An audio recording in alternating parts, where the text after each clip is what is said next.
everybody. I hope you enjoyed your brief time away from Kirby. Because guess what? Today we start with even more Kirby. You know, once OBS would like to, in fact, display the game. Thank you, Desix, for thirding your first. We stand a man with confidence in his presence. How's it going, everybody? Okay, good. There is white wafers. With that, let's get this party started.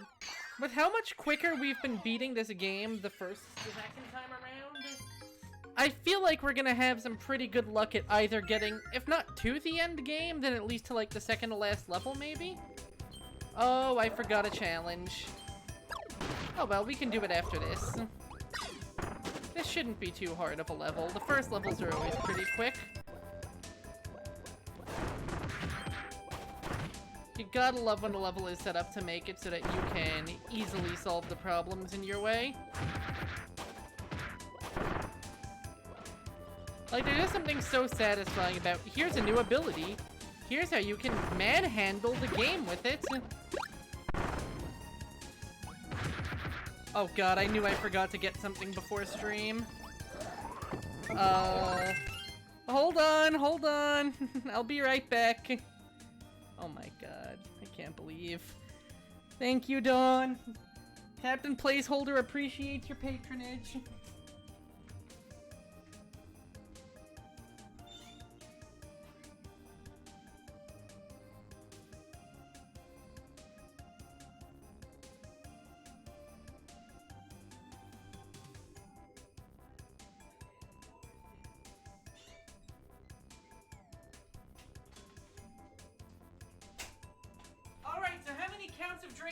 Is that like 5? Is that 2,500 points worth of drink? You're crazy.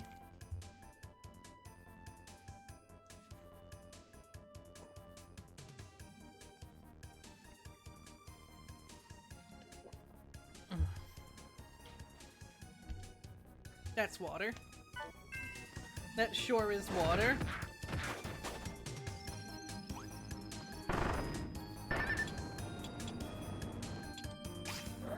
Well,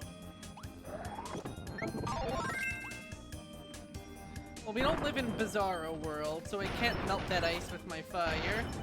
I can't melt that fire with my ice. I accidentally gave the appropriate answer instead of the Bizarro answer. Did the term Bizarro exist before the Superman character for, like, everything being weird and backwards, or no? I'm legitimately uncertain on this one.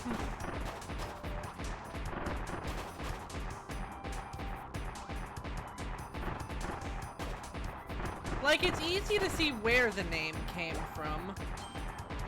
I'm just not sure if people used it in that sense first or not.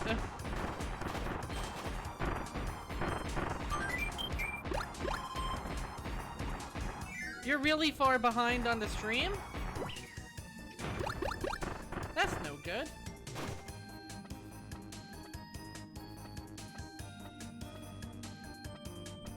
Any secrets? No secrets, you are secretless. Still, I will do my best to carry on conversations. Welcome back. Yes, I am very wet now. All thanks to Dawn.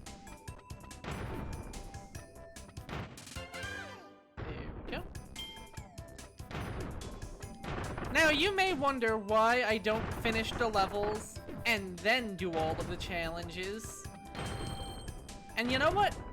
That's a good point. Maybe I should do it that way, especially because I'm pretty sure we're not getting any new dialogue from Magalore that we haven't already seen. So you know what? Maybe I will save the high jump challenge and the water challenge and all that for after we actually do stuff. Maybe at the end of this stream? I don't know.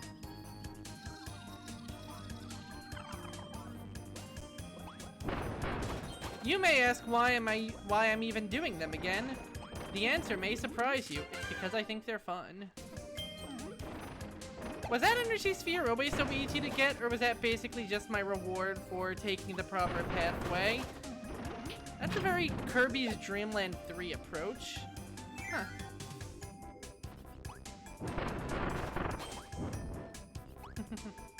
I know, right? I thought I was always supposed to be a super egomaniac tryhard.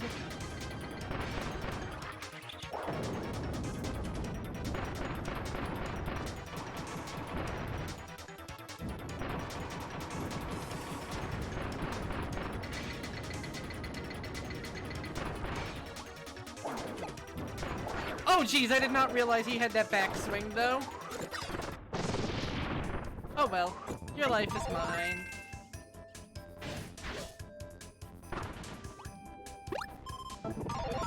This is legit one of the strangest set pieces in the game. Introduce a mini-boss so you can use its ability to get another ability to get a 1-up. And I kinda love a little off the beaten path puzzle design like that.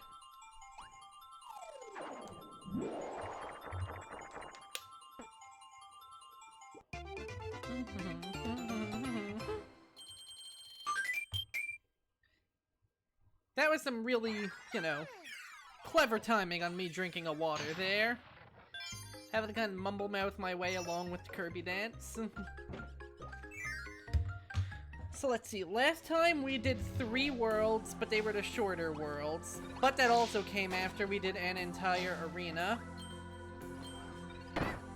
Oh, I forgot about you guys. This time we still have... I feel like they come out more quickly than they did the first time around. Yeah, I feel like if I could do 3 worlds, even shorter ones, along with their accompanying challenges in that time, I can probably get the... I can definitely get at least a Halcandra, like, that is a definite. Can I get to World 7? That's a bit more of a maybe. We're gonna have to... Oh, that ramen bowl looks good. Kinda want ramen now. I kind of want so many different kinds of foods.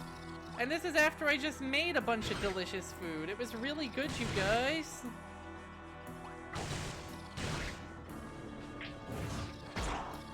Get dunked on. By my ninja style. No one can see me move. In the dark. Well, okay.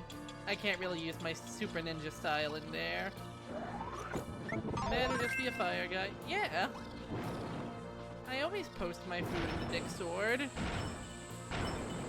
I can't believe you thought I wouldn't.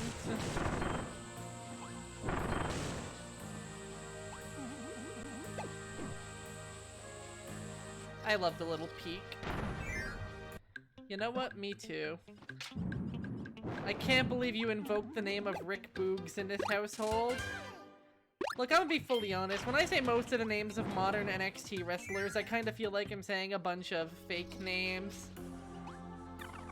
Like, it feels like that kind of Todd Gonzalez, like, we are trying to come up with American names for a sports game style of naming. But instead they just come from the brain of Vincent Kennedy McMahon. Which is probably a very unpleasant place to live.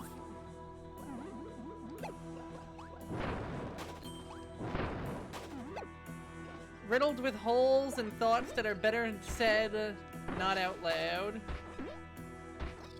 Yeah, you can't fool me. That's a Mortal Kombat character. That is Jackson Stryker's baby.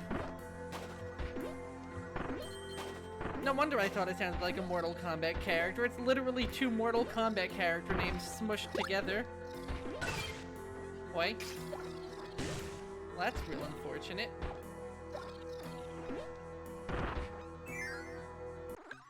God, sci-fi novel protagonist for a YA series. That's another really good spin on it.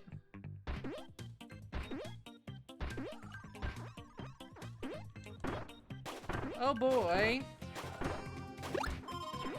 At least white supremacist wrestlers are a lot less common than they used to be. It used to feel like that was part of the job description. Now it's just an added bonus for Vince McMahon. Huh, I'm surprised those guys don't give ice. But I guess they're really more cloudy than icy. Ah, well, give me the big boot.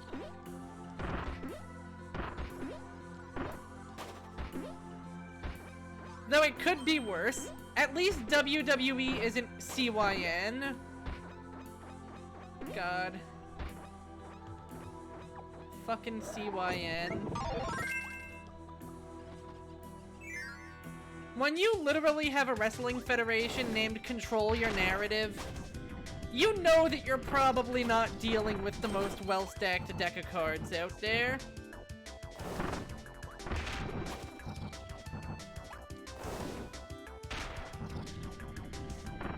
The fact that they literally have a rant room where you can pay money to yell at them Like, that's just the icing on the cake there.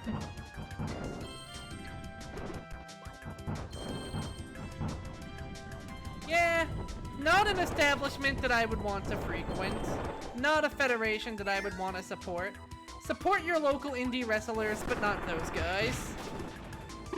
That is the wrong kind of local indie wrestler to support. I wonder if Bonkers EX is gonna get an EX makeover too. He does, and oh my god, look at his Hot Rod Flames. They gave my boy Hot Rod Flames.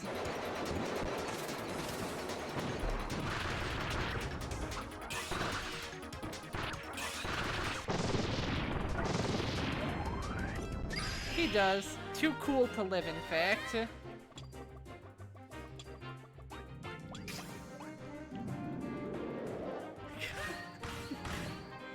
Well, yeah.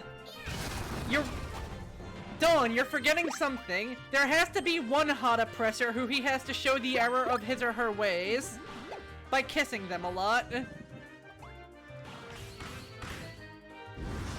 The rest of them can all be uggos, though. You're right on that.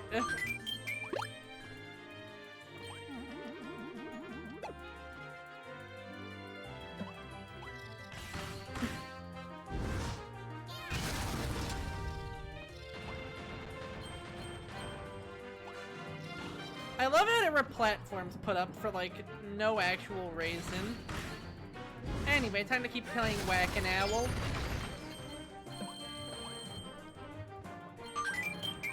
I don't know why, but something about the phrase Whack-an-Owl just feels off.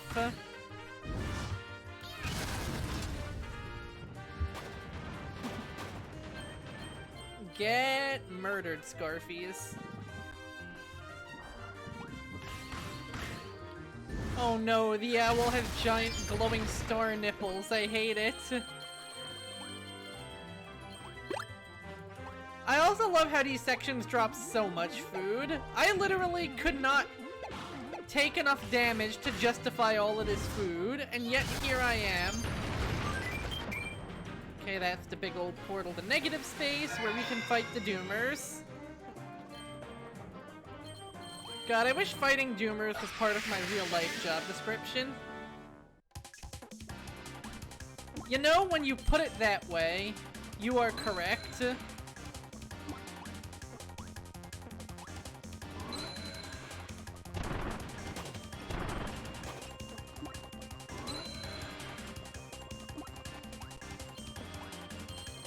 we go, there we go. This is just keys. This isn't hard. Oh no. Gimme, gimme. Yes! Made it!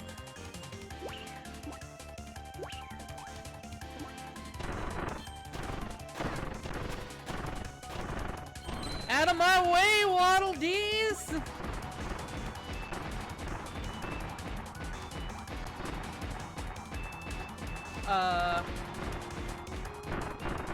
Wow, I am lucky that I am so good at being bad at video games. Because there were like 5 instances where I should have died. Maybe more. Imagine.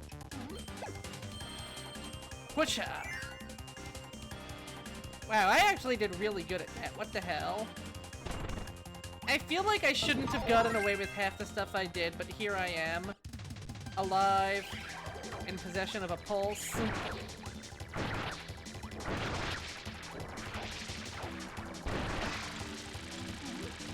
And now I'm fighting Electric Kevin over here. Oh. That did not go as I hoped it would. Is it down, up, or is it up, down? It's up, down, okay. Oh damn, I just suplexed his...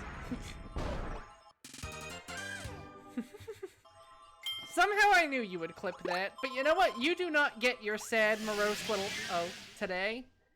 In fact, we're making it happen. No matter what happens today during this stream, I will not say the word oh.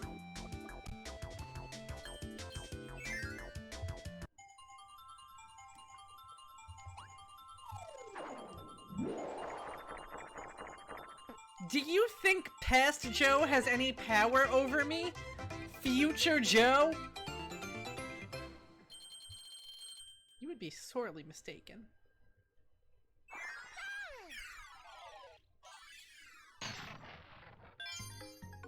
Let's see, we're making really good time through... No, Magolor, I will not be distracted by your alluring bomb challenge. Future Joe indeed too powerful.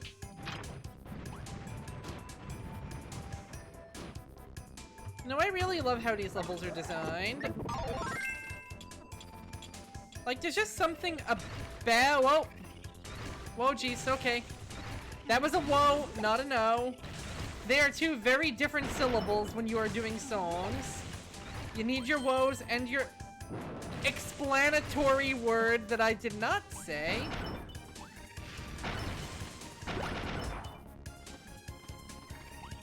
This is a harder challenge than I had thought. If only because illustrative purposes are a biznatch. Okay, outside of that one-time illustrative example, I am not saying the backwards hoe. Is that okay? Are we all in agreement? Are the terms and conditions clear? Have you signed on the dotted line? And if anyone asks me to say the alphabet, I will call you a smartass. And I will take all of your challenge points.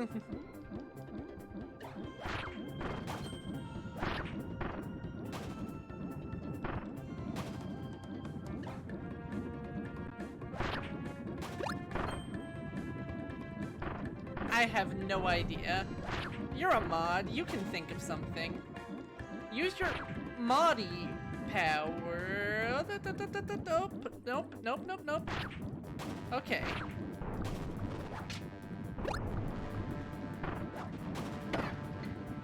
Okay, that was mean.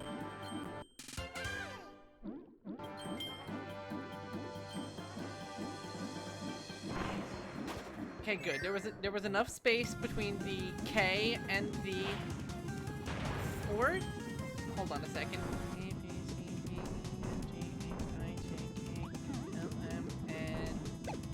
I lost count of my fingers. Hold on a second.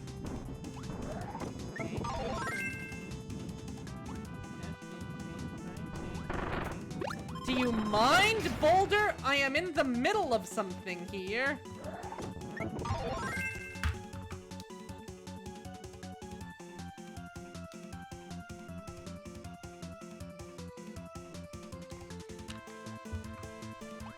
Okay, I was close. 15th letter of the alphabet. There is enough space between K and letter 15. I'm safe. I'm in the clear. You can't take away my birthday. No matter how badly you want to. And indeed it does, Riri. Indeed it does. Hello. God, I am so glad you guys are not the type to make me to rules lawyer my own challenges like that. Or else this could get real frustrating real fast.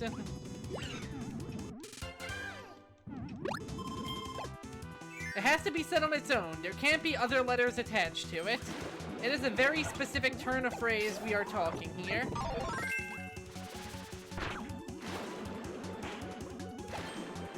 Letters do not count. This shit ain't Sesame Street. At least not yet. Do you think if Sesame Street ever went public domain, we would get a Sesame Street horror movie like the Winnie the Pooh one that's coming out? I feel like we would. Sorry? It would be. It really would be.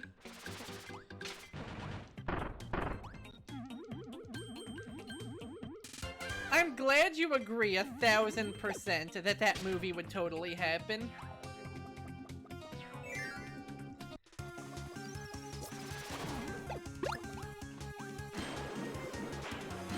It's interesting too, because you have like the interplay of trademark and copyright. Like, you can't use the red shirt Winnie the Pooh, that's still Disney. Do we have any legal eagles in chat who really know, like, the difference there?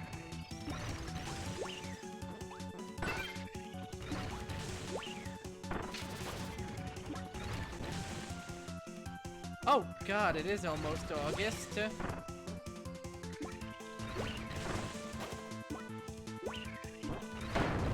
Ow. All of my organs simultaneously. It really does. It really does hit like a truck. Or maybe like an atom bomb.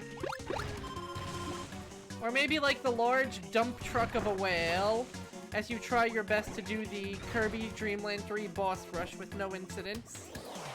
Wait, what? Okay!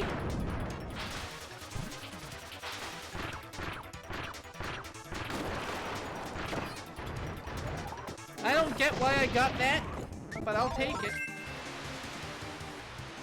I forgot that man gives water.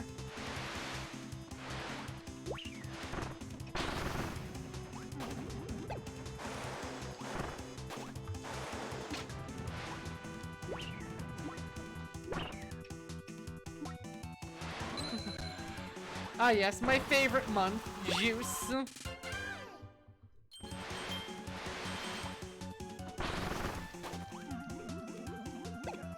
I like the summer. I like being worn.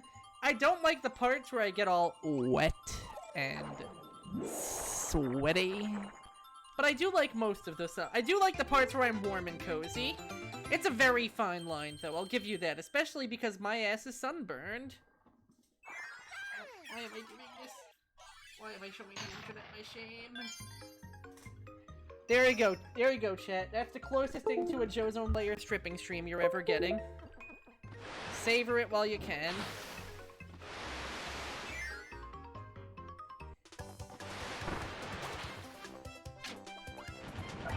Also, Parasolaboros is such a fucking name. I have to give you major kudos on that one.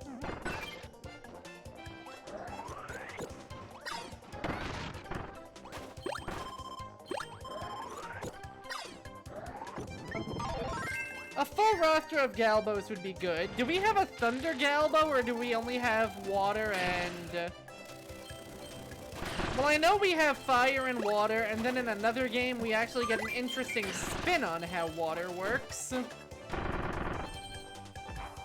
But that's for y'all to discover later.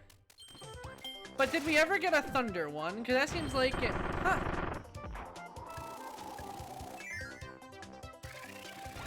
So we really do just get Fire, Water, and Stank Water. Okay.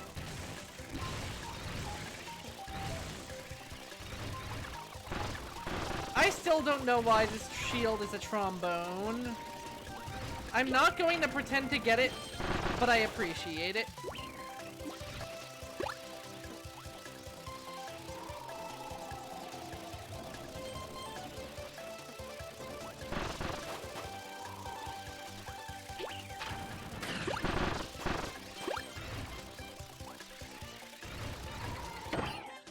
Oh, jeez. Pain, Pecco.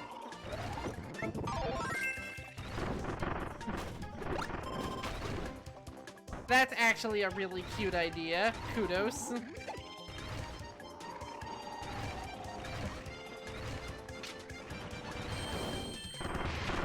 Get demolished by Buff Man.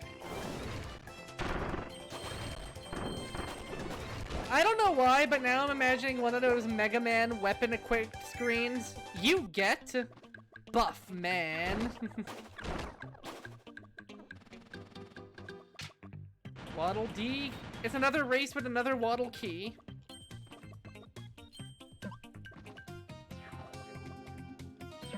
You're good, but I'm better.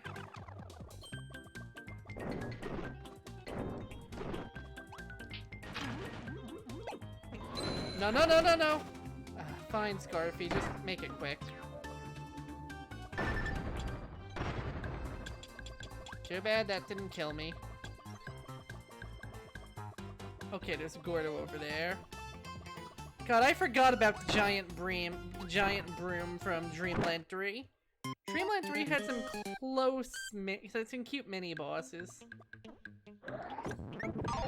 Well, la-dee-dum, Mrs. Lady. I think the waddle keys are a little bit faster in extra mode than they are in base. Holy shit, you're right. Ruh-roh. Yeah, just make it quick, Gordo.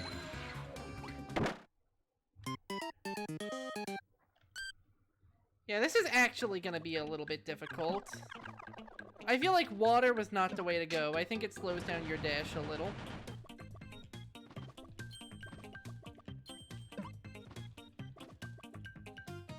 Okay, we're getting close. We're doing really good. Good cycle. Got hurt, but still. And gotcha, biznitch! There we go. Eat your hot dog pancake. Kirby, that is a combination. Well, let's see. 2 had the parasol guy. 2 had the... I think 2 had a different fire mini-boss, too. All of the Dreamland... All of the Dark Matter trilogy had different fire mini-bosses. Oh yes, praise me. Praise me, yes.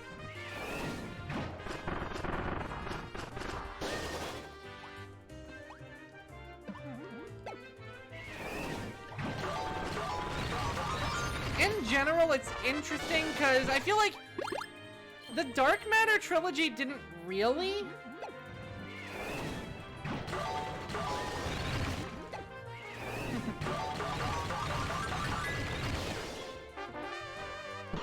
Aw, didn't get the full thing. Gave me most of it. Yeah, like, the Dark Matter trilogy didn't really have a super unified aesthetic, but every other era of Kirby, you definitely had that era's mini-boss roster.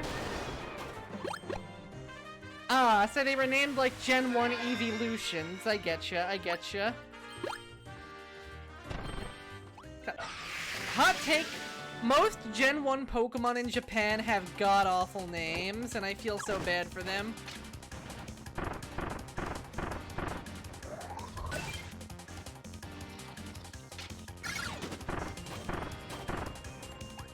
They got better as time went on.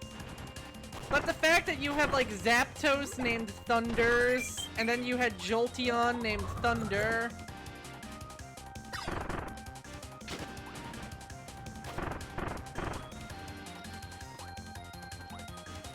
They really did not have good names, I'm sorry.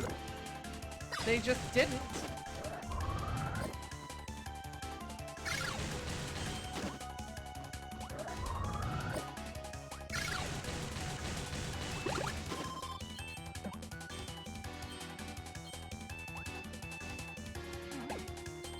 Though I do have to give credit to Magmar's original name of Booburn, just because it led to the incredibly hilarious way they named its younger form in Gold and Silver. They just called it Booby. Jumper Shoot and... Oh, Jumper Shoot... Was Jumper Shoot in 2 before 3? That might be why I was getting confused, because I thought he debuted in 3 for a second. Yes, Master Green was good, and I kinda have to love a random-ass out-of-place ninja. Why is Kirby just fighting some random ninja? I don't know, he's gotta become the Hokage someday.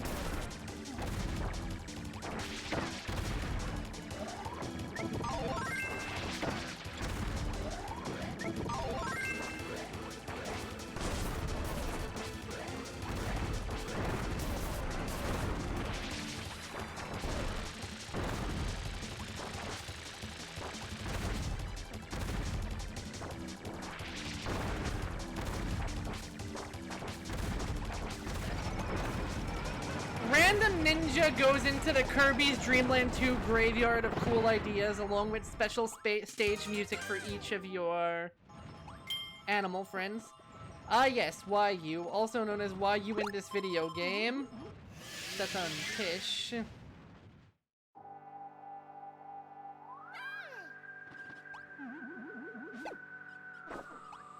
God, I love this level's music. It's so wistful.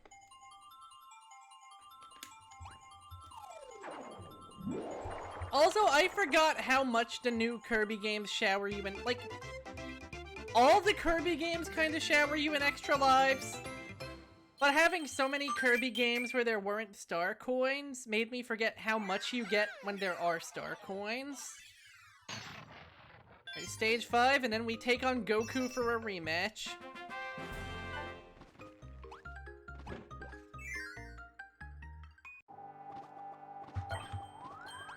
Right, I remember this level's once being not tricky to find, but it took a little bit of effort. Oh yeah, I forgot about the dead Waddle Dees. Speaking of Waddle Dees, did you guys hear that my boy Shy Guy is finally playable in Mario Strikers? The fact that he's the second character they thought of to put in is interesting to me. But I love it, and I love how absolutely gormless and hapless his animations look. He's just a big old dweeb. Aw, they're just sitting together.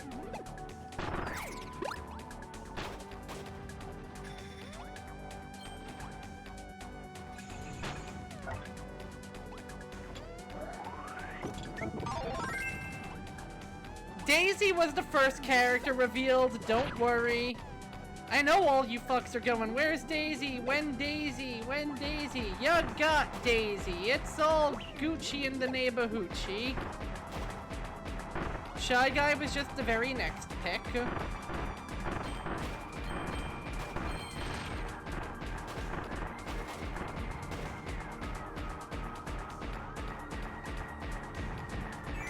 Thank you, thank you.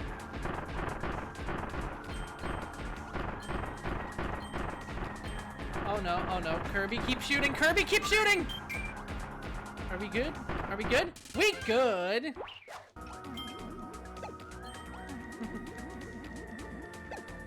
Yeah, just like, it's a word that sounds like what it means, and I just love words like that.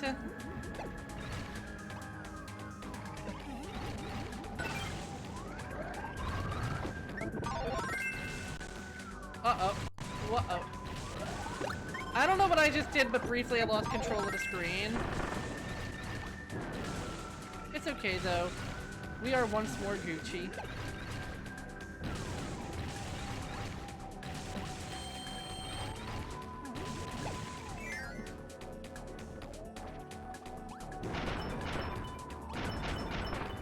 That is true, that is true. Gormful does not sound like how I would describe a smart person.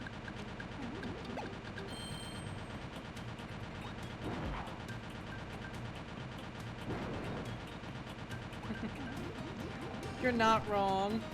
You're so not wrong.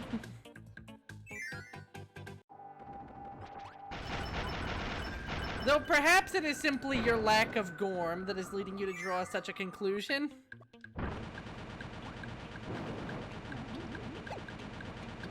Let me in!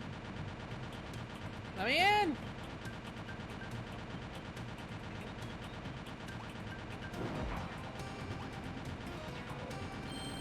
Oh snap, oh snap, oh snap, we made it nice. I wonder what the origin of that word is. I feel like I've looked it up before and it was some old English thing. I think it's supposed to be like garm. But yes, I believe it is in fact the opposite of gormless, to be full of gorm. And the fact that this is a fundamental truth of our universe makes me smile a weird amount.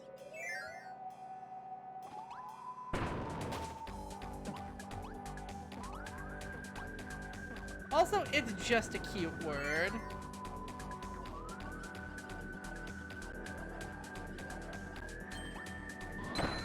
And there's something I love about adorable synonyms for stupid. It's like the pug of the vocabulary world.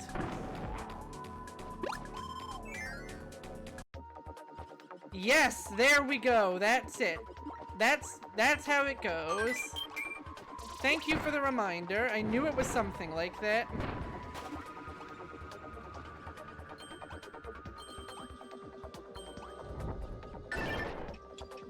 So it practically means headless. And there's just something to that I just like.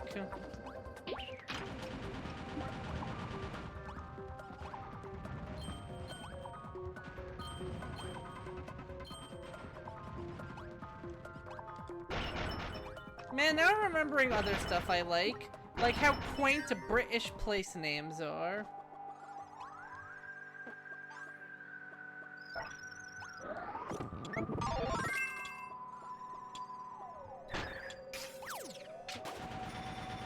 Boom shakalaka.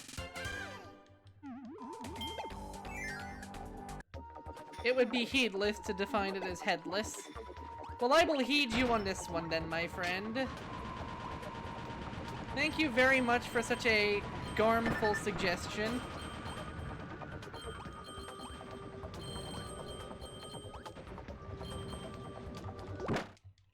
Yeah, I figured that was gonna happen. You could see my life flash before my eyes. And you could feel the words coming out of my mouth before they manifested.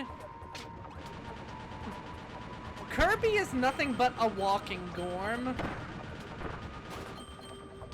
You know what else is nothing but a walking gorm? A gormba. Why are one of those not in Strikers yet? They were in baseball and they do not literally have hands to base any balls with. But Strikers, the one sport a Gumba could feasibly play? Nope. Nope. Not happening. Illegal.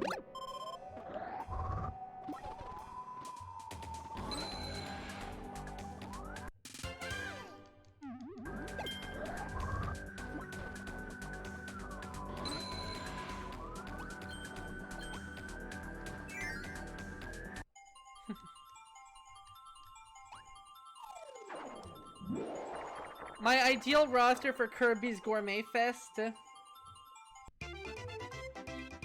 I feel like saying the Dream Friends from Kirby Star Allies is a cop-out. I also feel like saying the Dream Friends from Kirby Star Allies is also basically like a who's who of half of the major Kirby characters. So it's kind of hard to have an answer besides that.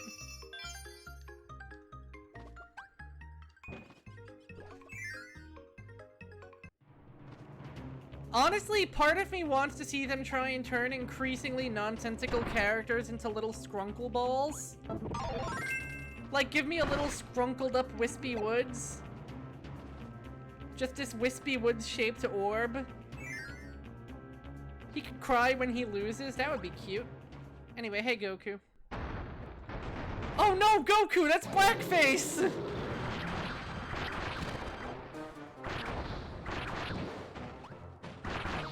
Although I guess with the purple hair, that's more like Trunks. He's learning bad habits in the future, that boy. Well, answer for your hate crimes with my blade.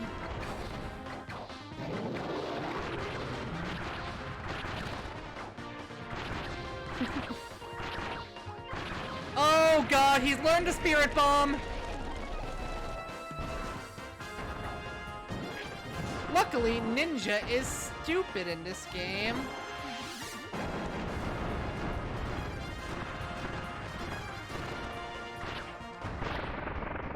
Beaten before he even hit the ground. Take that, Goku. Oh my god, we literally had to get to another part of the boss arena.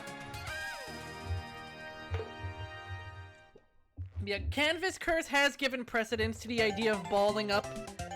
Oh my god, a Star Dream Ball would be so cute. Making nightmare cat noises as you go through the course. I actually really like that idea.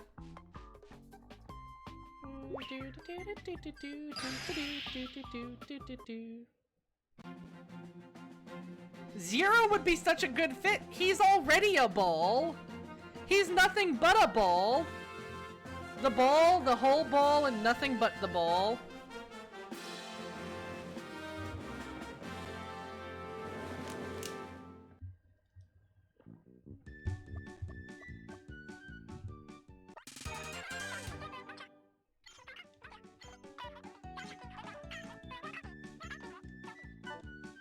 Yeah, I don't think we're gonna get new dialogue from him, but let me see.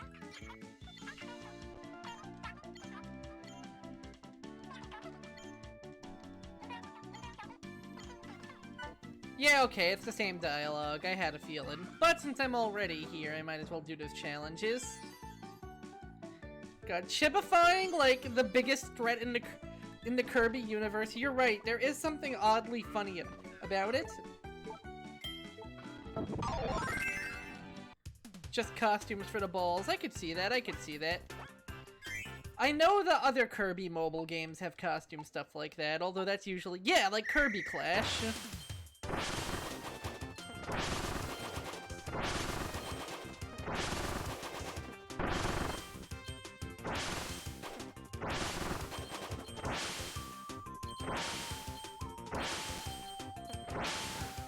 Oh yeah, right, I'm not supposed to hit that switch.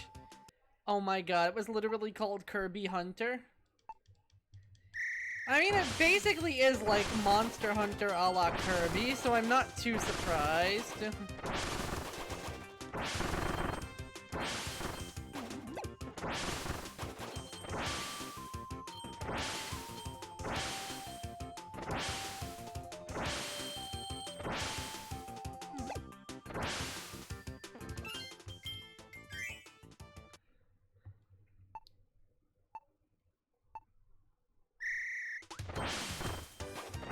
It's a cute game. It's one of those, like, mobile adjacent kind of deals I mentioned, where, like, you can download it for free on the eShop, and then if you pay Magalore enough microtransactions, he's just like, yeah, okay, you can have the rest of the game for free. Like, not the rest of the game, but, like, the rest of, like, the special Gem Apple stuff.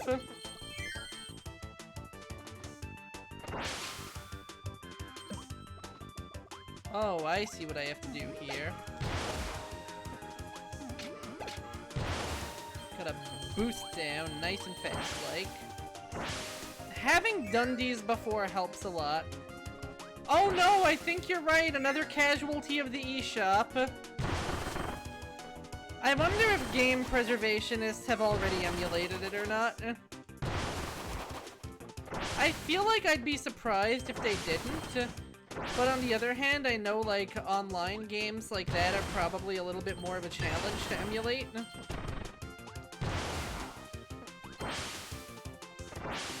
But either way, if you're willing to sail the 7 seas and find the One Piece, I'm sure you'll be able to find it.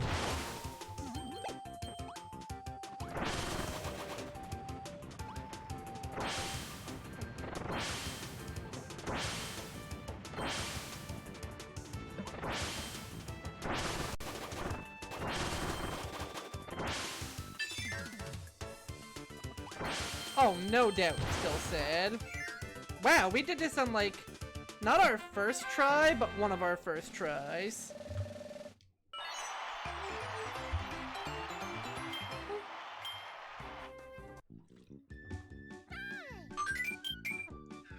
God, that's true for a lot of the Kirby eShop games. Like, Kirby Fighters 2 was Switch, Kirby Fighters Deluxe was eShop, right?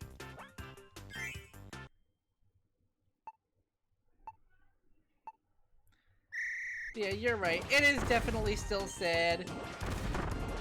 I wish maintainers of online storefronts had more of an obligation to preserving their work after it was finished, but I can also kind of get why they don't. Yeah, Kirby had so many. He had Fighters, Clash, Blowout Blast. I think we got DDD's Drum Dash turned into a standalone as well.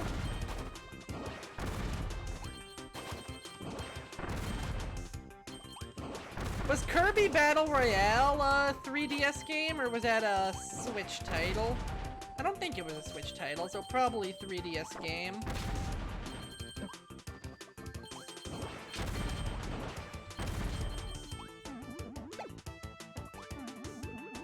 Wow, I'm surprised no secret doors. Oh no. Fighters, Drum Dash class. Battle Royale was physical. Okay, what was the 5th one then?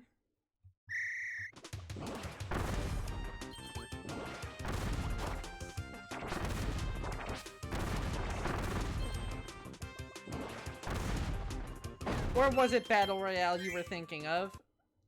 I'm not surprised. It has big eShop game energy. If that makes, like, any sense.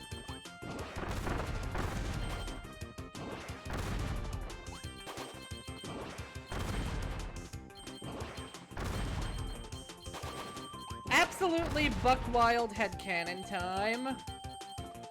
Battle Royale takes place in the anime canon.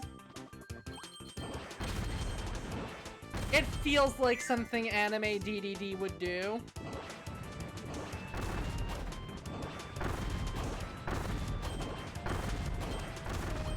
Like, that game's DDD sounds like one step away from saying that he's gonna club it at their Kirby.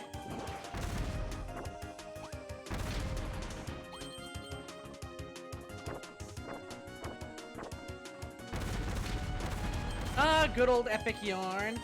Remember extra epic yarn?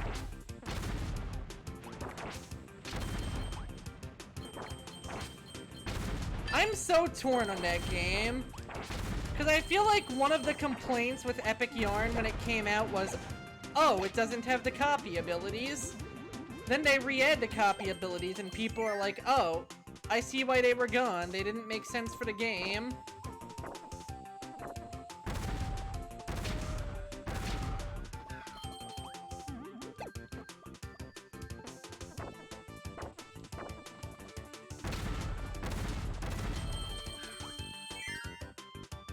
Really? How'd you like it? Uh-oh.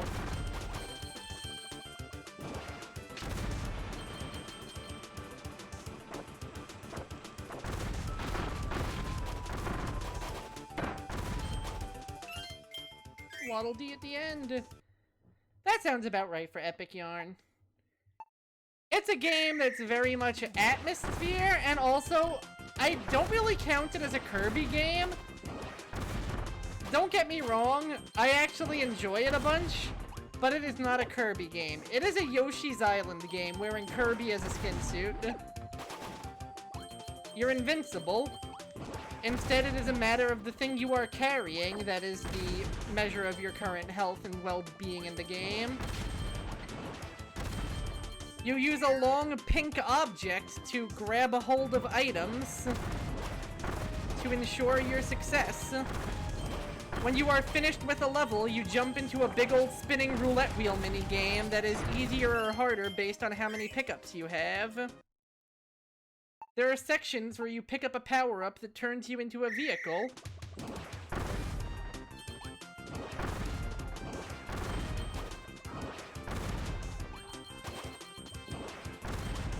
When you hit things with your big fleshy pink whip, you, instead of incorporating them into your being, you proceed to instead turn them into a projectile you can throw.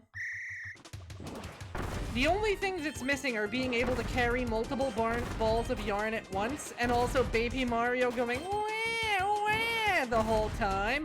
And honestly, if you ask me, the second of those is an improvement. They programmed that little shit to be as annoying as possible. And you know what? It does a great job for making sure that you do not lose Baby Mario.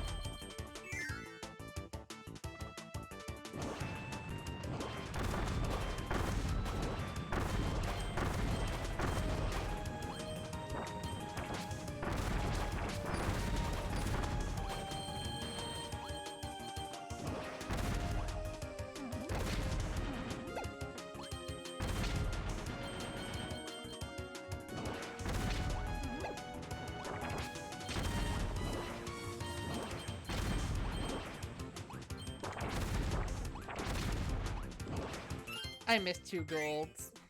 It really was going to be Prince Fluff's adventure. It's kind of the same story as Star Fox Adventures.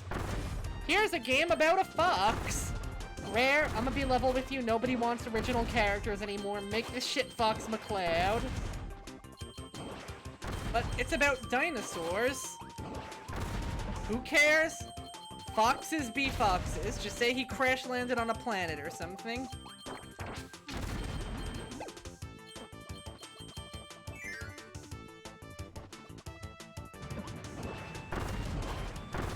Man, is there a series as confused about it what it wants to be as Star Fox is? Mr. Gold.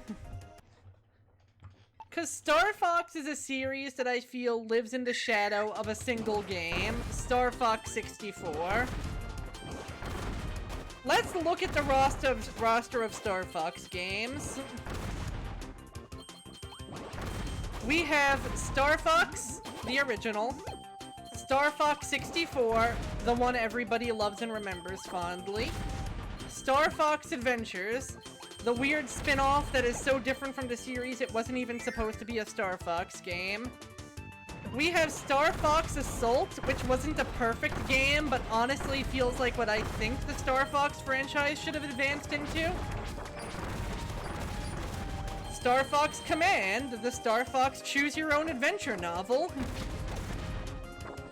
A weird entry into the franchise that, again, was also a direction I think had potential, but a bunch of weird directorial choices and writing choices kinda held it back.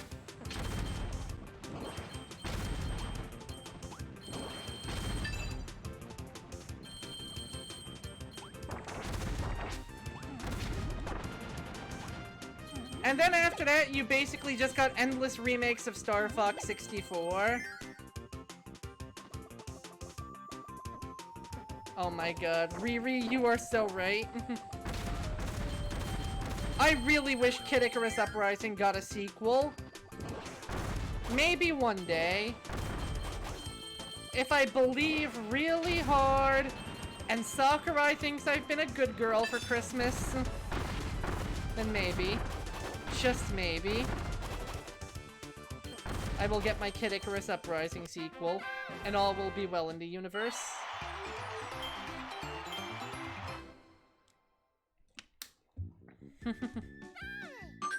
You know what? That's true. There are two wolves inside of you. One wants Sakurai to make amazing games. The other wants Sakurai to get some fucking sleep already. I'm both wolves.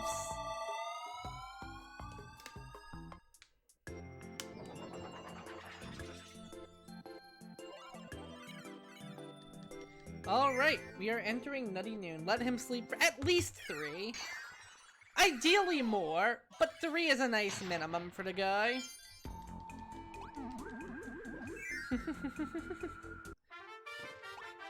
Wait. I remember there was something here.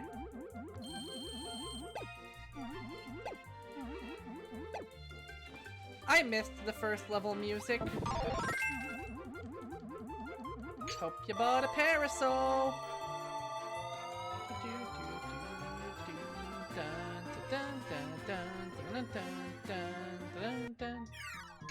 Aw, first level of music is already gone.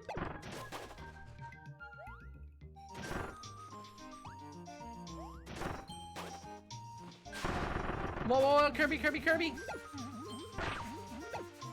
Calm down, me boyo. These cutters are making me think cut. Let's eat the cutter fish. What could possibly go wrong? Oh. I want— Ah! Crap, I said it. It wasn't even for anything major, I just wanted chocolate cake! And it plummeted into the abyss without me.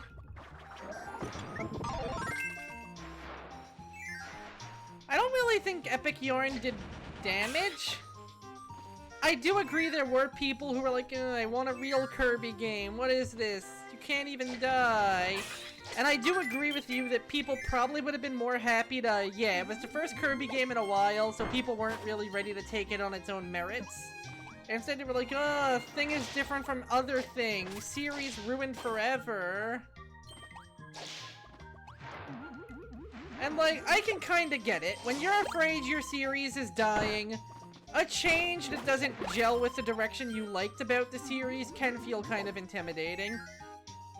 Especially when you're right to be scared. Just look at the Chibi Robo Ziplash.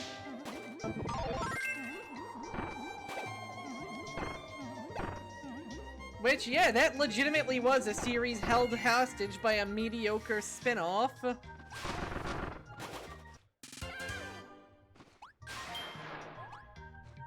I can kind of get what Riri means, like seeing it as this little baby series with no real gameplay, because you have this incredibly easy game where death isn't even a factor. When you guys have seen me been going through these games are hard. Not if you're just going through regular, like, but if you're doing boss rushes, if you're trying for all the collectibles. Yeah, when Squeak Squad was your last mainline handheld and Epic Yarn was your most recent console release, I can kinda get why people think that. I don't usually hear people talking about Kirby as the Epic Yarn game, though. Honestly, if anything, I hear more people talking about the anime. I know a lot of King DDD fans that are not happy about that part.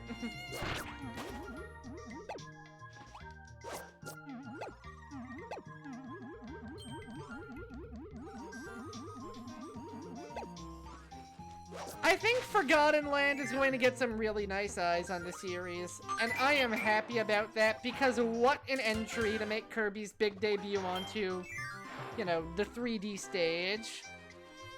I legitimately consider it to be Kirby's Mario 64. That's how pivotal of a jump to 3D it is for Kirby, in my opinion.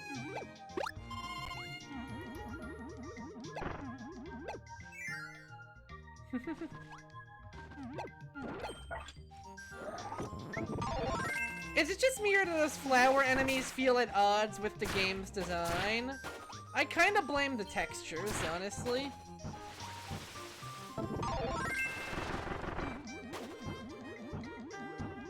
Like, I'm used to Kirby enemies being baby bottom smooth, and then these things have, like, flesh.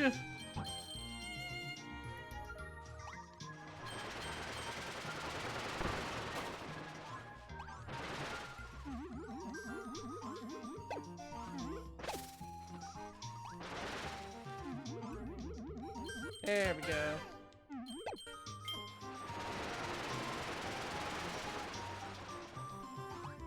That sounds about right. As much as I love the modern trilogy, they were a little bit more niche. Not even, like, extremely niche. Just a little bit more niche.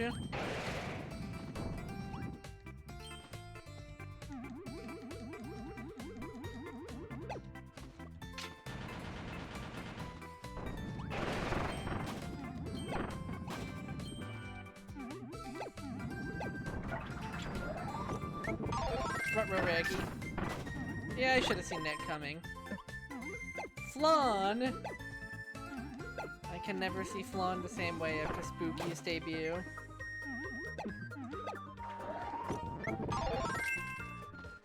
The Nightmare in Dreamland commercial was honestly the most I can remember Kirby being advertised, so you know what?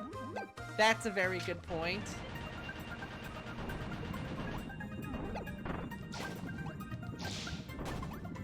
Well, yeah, there were way too many syllables in that name for it to be easily remembered. Oh. I can say it because I already fucked up and said it once. I'm allowed to wallow. That they did, but the syllable count...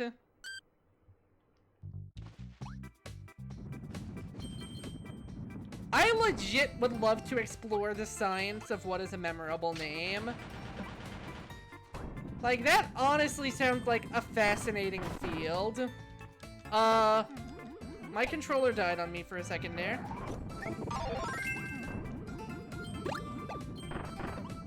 Like, forget stuff like, how do we design Puppy Monkey Baby and how do you get clicks on YouTube? I want to see what makes a memorable name. Give me that sweet science. There we go. It's a trick. It deceives you.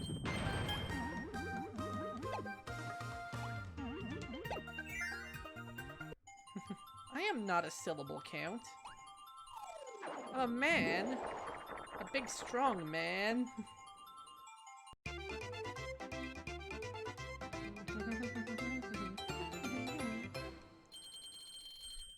Okay, not gonna lie, Kirby serving up a look there. That's true, that's true. I feel like one-word titles can go the other way, where it almost feels like there's not enough to them. I could also be completely talking out of my ass and just going, yes, this sounds about right to me.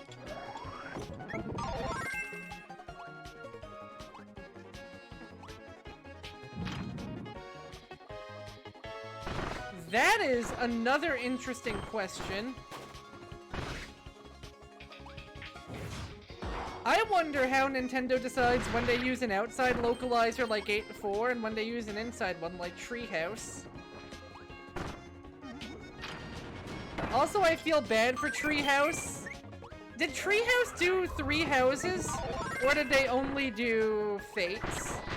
I feel like they did both, and 3 houses had a lot better of a localization afterwards.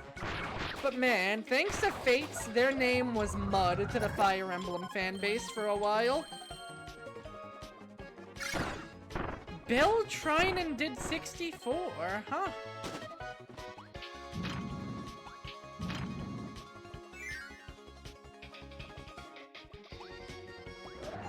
Not even the Fates controversy, I just mean people thought the localization was a lot worse than Awakenings.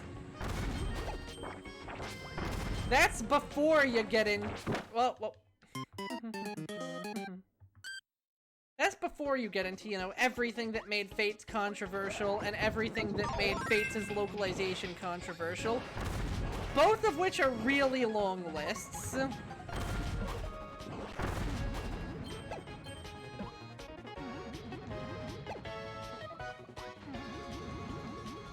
Really? That was the controversy you were going with?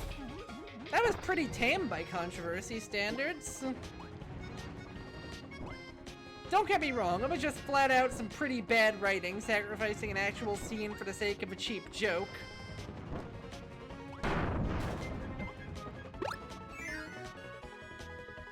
Huh.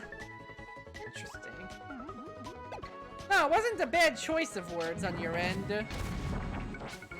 I was just surprised because, again, there was a lot that people were controversial about Fates for.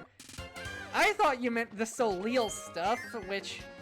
Hoo boy, the Soleil controversy. What an example of... You don't know the Soleil controversy? Oh boy, strap yourself in. Fair. So you see, the Fire Emblem Fates developers decided to make... They decided to take some of the child characters from Awakening, put them in the Nor version of the game. So naturally, those characters, since they're now, like, options, you can have kids, and those kids take on some of their character traits. One of these characters, Inigo, had the character traits of really loves the ladies. So when they were making his daughter's character traits, they were like, her character trait is also really loves the ladies. She is also not an acceptable option to have a lesbian date with. There is only one female same-sex option in Fire Emblem Fates, and somehow it is not the character whose entire personality is girl hot. However, this is a DS era Fire Emblem support conversation. So this means that the only thing this tech conversation can be about is, here is my defining trait as a character. So naturally, your support conversations with this character are, wow, I fucking love women. So you may ask, how do they segue this into, wow, main character, you're so cool, I want to date you. And then we get one of the most ill-thought-out, poorly advised plot elements I could ever imagine basing an entire support conversation over. Soleil is tired of being distracted on the battlefield by how pretty all of her characters are, so she's trying to figure out how to go around that. somehow, because this is A, anime, and B, very, very stupid, the situation they agree on is I need to expose myself a lot to a girl to sort of cope with standing around cute girls. Instead of asking one of my millions of female teammates, male main character, why don't we have you take this potion that makes you look like a girl so that I can be exposed safely?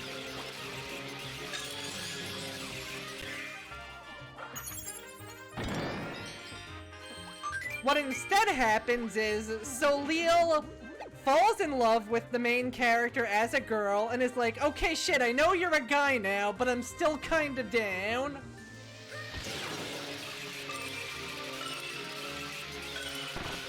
So it's not the literal conversion therapy that a lot of the people who mention the controversy will say, but it is instead absolutely fucking stupid and nonsensical. And hello, Aiden, you picked an amazing time to join.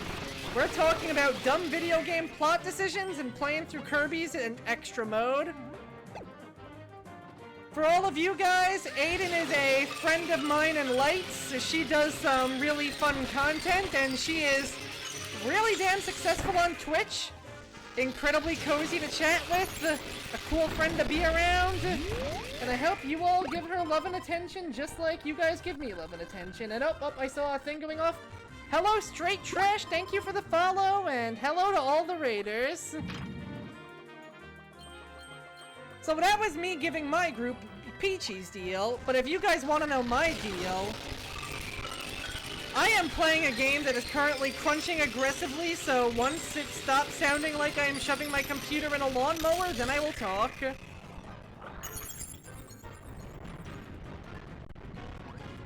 Please, game, please cope. Of course you guys come in right when I'm A, ranting about stupid stuff, and B, crunching aggressively. Okay, Kirby, do you want to behave? Okay, we are no longer crunching, now we're escaping negative space. So, unlike the... Well, I know for the most part, Peachy, you do a lot of Apex content. Do you do some other stuff on the side, or is that really your main sort of dealio here? And how are you doing at Apex? Are you climbing those ranks?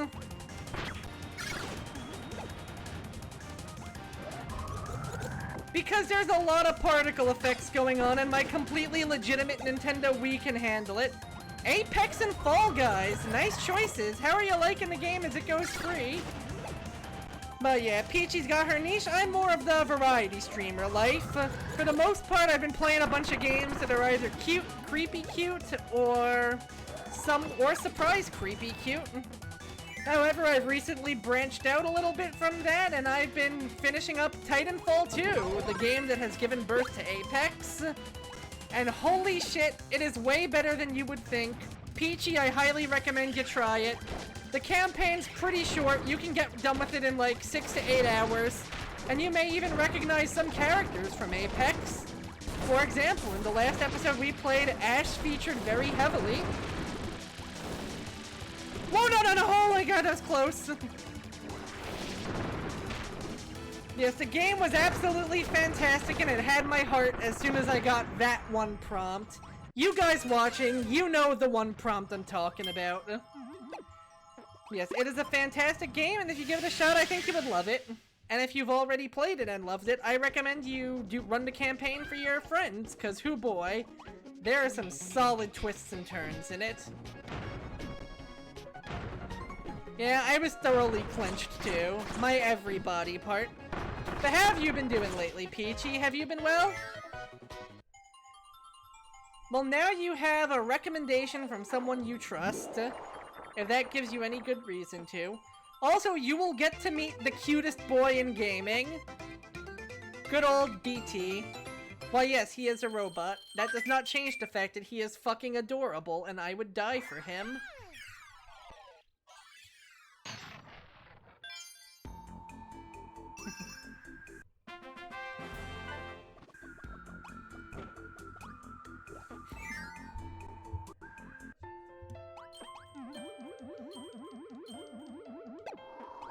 Yeah, how have you been liking Fall Guys now that it is free for everybody? I should really climb back on that wagon at some point. I am so behind on cosmetics, game modes, literally everything. Thank you for the lurk, Trash. And in general, Raiders, whether you guys are sticking around to have some fun or if you're doing a good old raid and run, thank you so much for coming in. It's nice to see peeps. Good news, it does still work on Steam. Bad news, you're gonna have to sign in through the Epic Games Store despite this. It's kind of one of those EA Origin situations like we had to do for It Takes Two.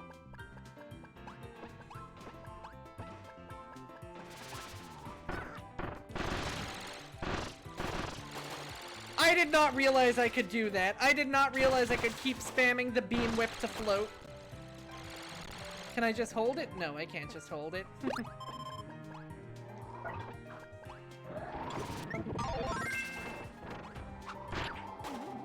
Honestly, I don't think you have to download the Epic Games Store, but I think you might have to log in via, like, a Facebook or something instead.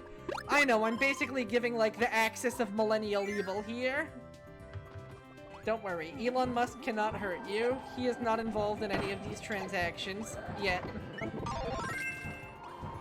Maybe once he is successfully bullied by Twitter into buying Twitter. Which, can I just say, talk about some amazing financial ruining. Either you buy a website you no longer want to for a price that you probably no longer wish to pay, or you get sued. Either way, the dude's money is wasted and I love it. Take that, Muskrat. You play on console, nice. Remind me what console you play on usually again? I'm a pretty Steam-only guy so far, but that might change if I make like I wanted to for my birthday. And I pick up a, whatchamacallit, a Switch capture card as a gift. Because then we can actually finish the Kirby-thon instead of dusting our hands off and saying, good enough. Or we can play Pikmin 3, or we can start running Scarlet and Violet as soon as those come out. Xbox, nice choice. I know with Game Pass you can basically get a lot of the games on PC too, so that's actually pretty cool and useful. It's something somebody should have done for playing through Amori, so she could check out the console content. Not throwing any shade at specific names here. Nerd.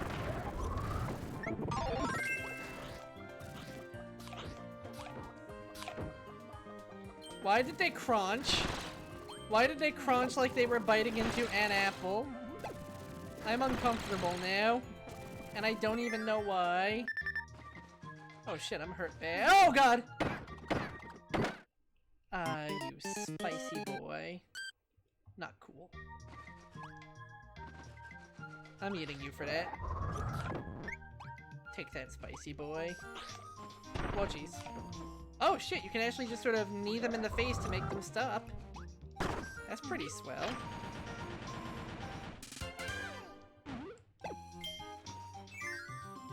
Yeah, wow, we're making really good time. I think we actually will be able to make it to Egg Engines with little to no problems.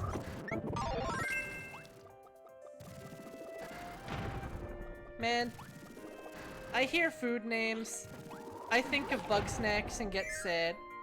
Of course! Thanks a ton for lurking, Peachy, and hope you have a great day.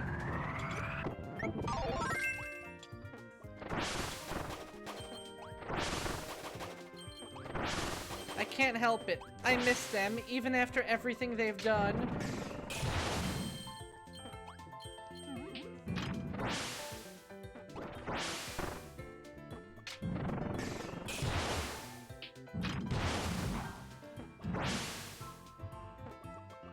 Bunger! Bunker, bunker, bunker, bunker. I forget how to do this part quickly. I think not slamming into the ground is probably a good start.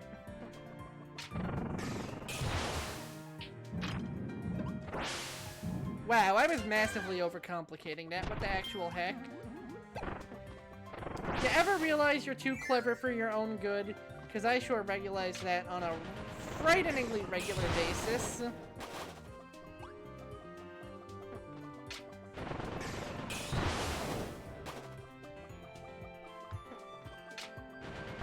But can you blame me, though? I like being a clever boy. Wait, what the hell? There is roulette in this game? I've never encountered it before. It just goes to figure the one time I get roulette, I get sleep, Kirby. Oh, but in this game you can shake your Wiimote to wake him up early. That's actually pretty cool. Future Joe is the fucking strong. Oh, I see what happened. I think they nerfed it so you need to absorb at least 3 powers instead of it only being 2 to account for the 3rd dimension and the more powerful suck that you have access to.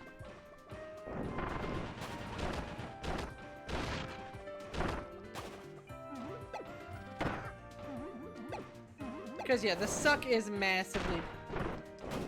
Roulette is in the Sakurai games and the modern games.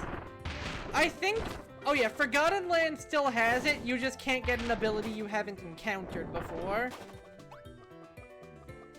Which is an interesting design decision. It comes up in like exactly one circumstance, and instead of coming up in anything useful, it only comes up for like no jump challenges and other niche shit like that.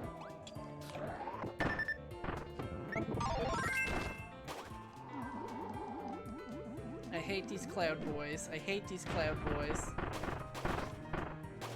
It is a pretty good way of doing it for the most part, but it is kind of odd in a game where you already only have like 10 abilities. It's like, what are you hiding? Not much.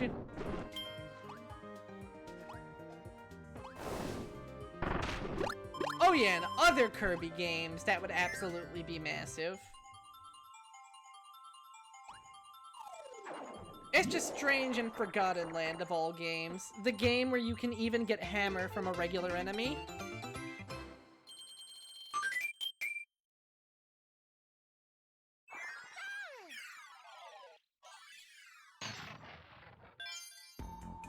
Shit, we are really tearing through these levels.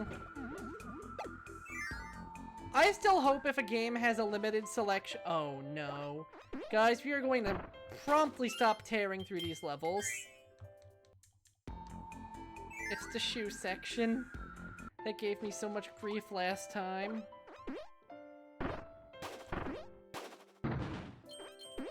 No. The only thing dying is me.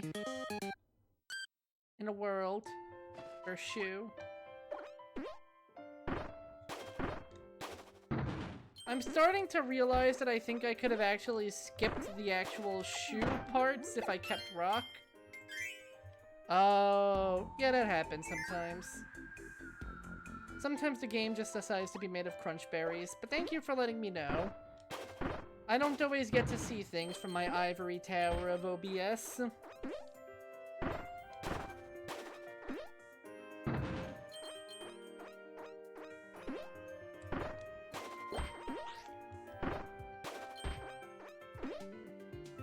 If there's any wish I did have for the Returns to Dreamland Extra mode, I wish it did make things a little bit different. Because the only things that really change are the bosses. And the boss changes are really cool. Outside of that, it's some little aesthetic touches and some changes so minor I might not even be noticing them properly. But if you feel like this has been a little bit repetitive, just you wait until we get to the 2 3DS games. Because they know when to change things up. And in the best possible way, I think. Like, yeah, the main other change I'm noticing is that sometimes enemies are bigger and sometimes enemies are smaller. But again, I don't think that affects much.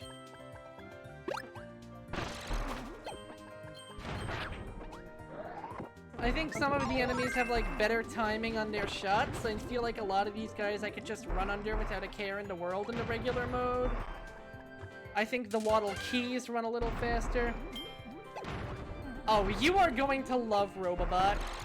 Until Forgotten Land came along, it was my uncontested favorite. Even after Forgotten Land came around, it is still my favorite.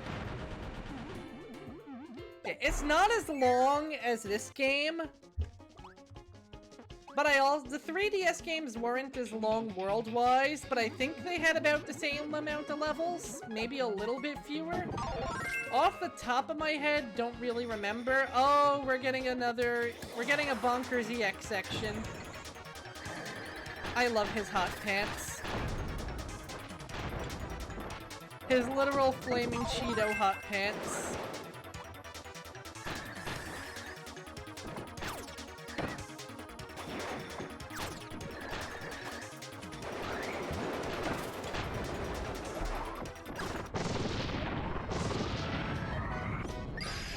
Alright, so we're gonna be going to negative space and we'll be fighting Doomer soon.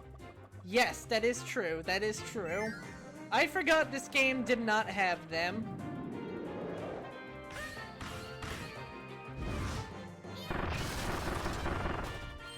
Now I will say, I like Return to Dreamland's gimmick better than Triple Deluxe's. But I completely think that even after Mouthful mode, that Planet Robobot still has the best of the gimmicks in the entire series.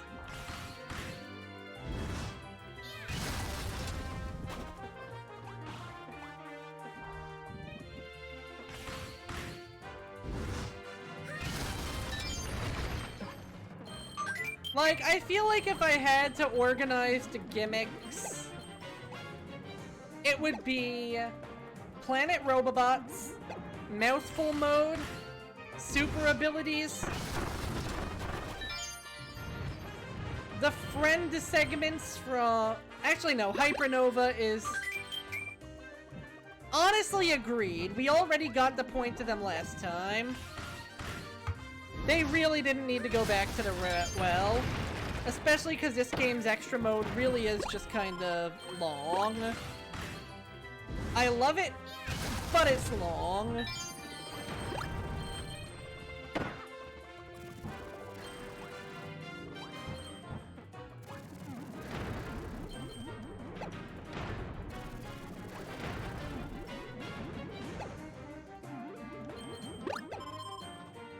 Especially because it really is just play the full game, again, unabridged.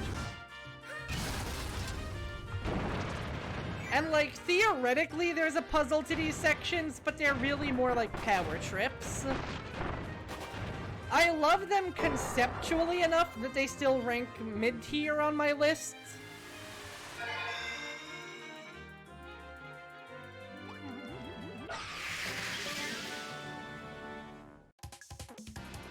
It really does. It really is more of a hard mode than a New Game Plus.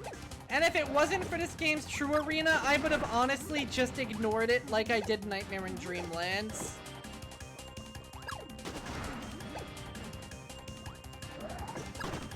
It'd be one thing if you got more stuff like how Magalore has some slightly different dialogue right near the end of the game.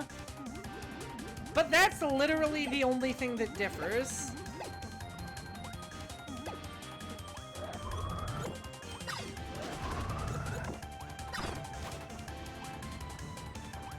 And yeah, they could have skipped the cutscenes. They could have skipped a lot of the dialogue.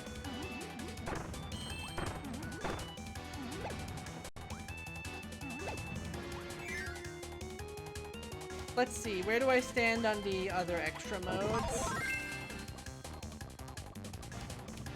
Triple Deluxe's was the most unique, I feel.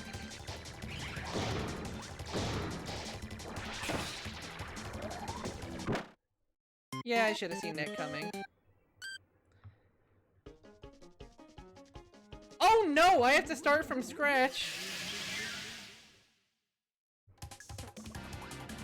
Yeah, that's the best way of summing up Discovery / Forgotten Land. It doesn't get EX mode, it gets Revenge of the King.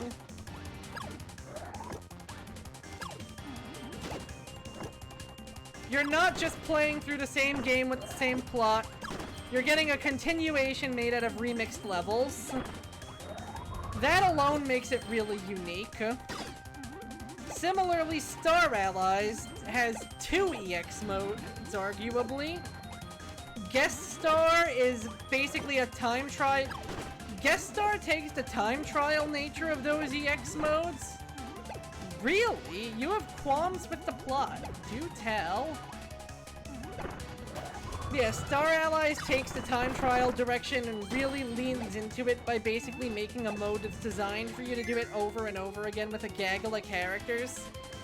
And then they have a hard mode with a slightly different plot, that's a continuation in the form of Heroes in Another Dimension. So they really are the get yourself a girl that can do both of the Kirby series.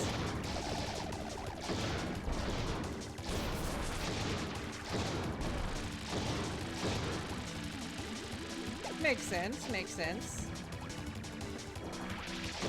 Well, for Guest Star, it's kind of a non-factor. For Heroes in Another Dimension, it actually is very much a factor.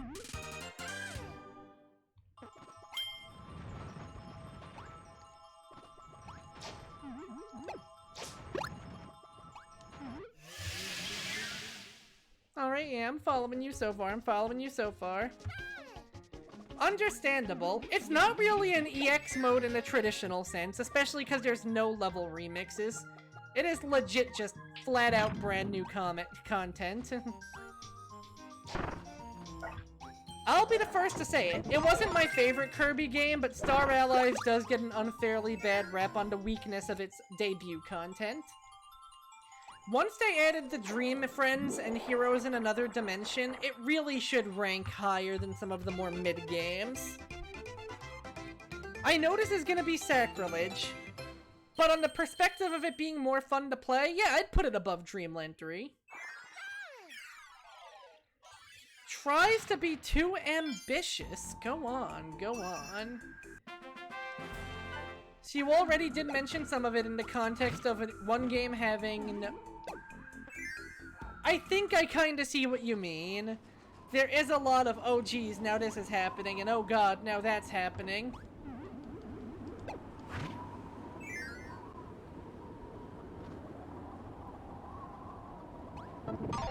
Hot take! Its focus on implicit lore instead of explicit lore means that Kirby has that happen often. And I say this as people who love a lot of the characters. Yeah, the game doesn't always give you a ton of reason to suddenly care about them, when for the most part, all your information for them is gonna come from figurine descriptions and pause screens. And it's a shame, because what is there is really cool, but there isn't really much there, if you get what I mean. And yeah, I can see why the game going suddenly care about Coraline, she's shaped like a friend, can feel a little, excuse me, what the hell, where did this come from? You kind of got that with Heroes in Another Dimension too. Like, the last you saw of Highness, he was just some random asshole who throws his hose at you. Are we? We are talking about Forgotten Land. Discovery is the Japanese name for it. I will say, trying to do the death fake out with Elfilin, and then literally 5 seconds later going, it's okay, Elfilin's fine. Coraline rescued him, we're good. Hated Elfilin, now that is a hot take.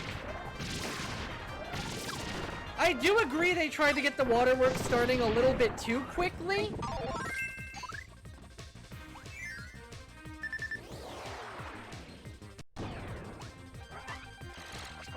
Oh god, I am not going to survive this. Wow, I called that so fast.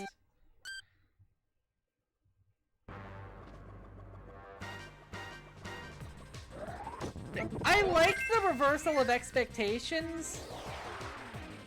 But at the same time, again, it was kind of out of nowhere.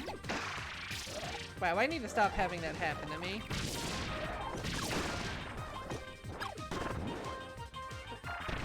That's true, the game really did play on everybody's Magalore trauma, and I can respect it for that. Especially because it was half right.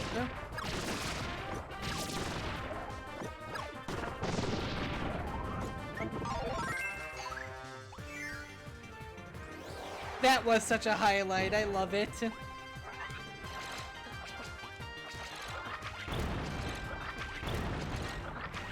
Beam is really bad for this matchup.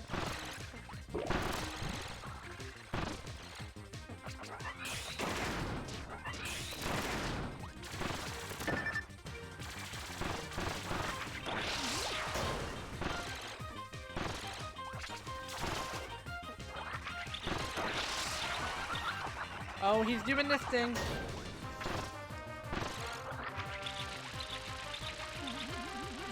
Whew.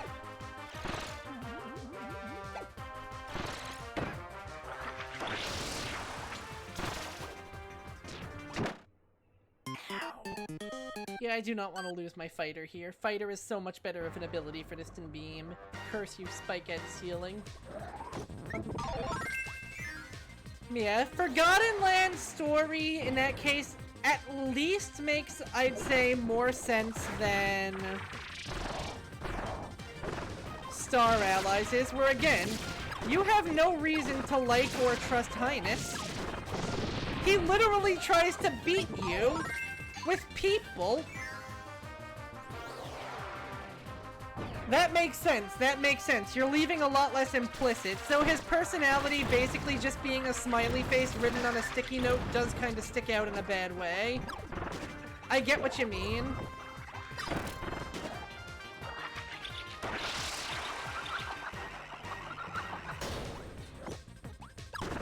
Well then again, the villains of the new Kirby games talk too. Highness talks, he talks a lot. So do the Mage Sisters. Susie, I feel like Tyranta spoke. Magalore talks. I think it's less that Elfilin talks and more that Elfilin is with you for the entire game, so you expect more out of him. Instead of him showing up every few cutscenes to shake his fist at you and go, "I'll get you this time, Gadget," or to make exposition about the latest boss you just fought.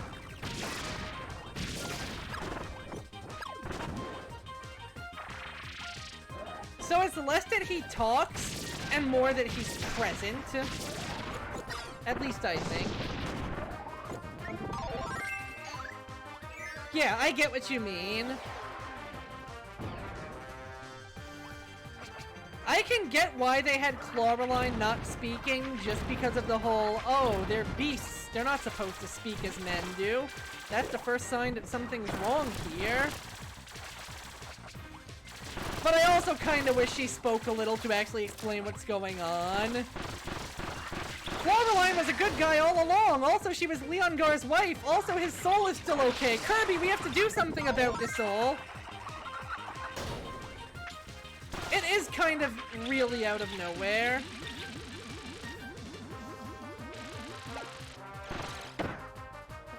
And I feel like they could have avoided it if they just had her speak yet. Oh no. Hey, goof. Major F.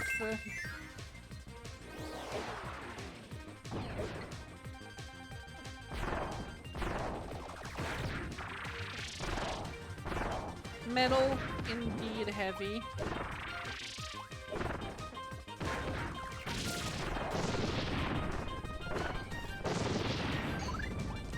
Yeah, I definitely like the story of Forgotten Land conceptually, but I full force agree with you that at some point Kirby games just need to accept they have dialogue and lean into it. They keep doing half-Cs and it is increasingly... Nope, I respawned all the way back at Waddle Dee.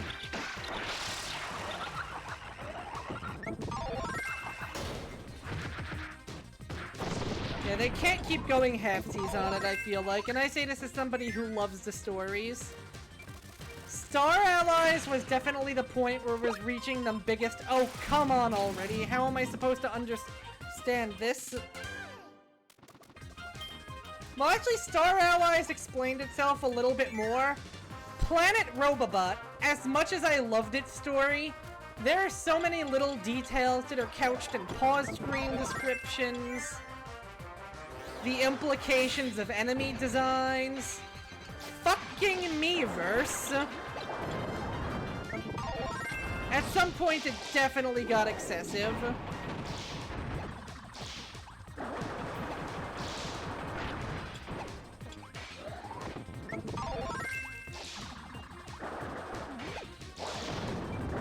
Okay, these guys are actually kind of a rad duo. I'm not going to lie to you all.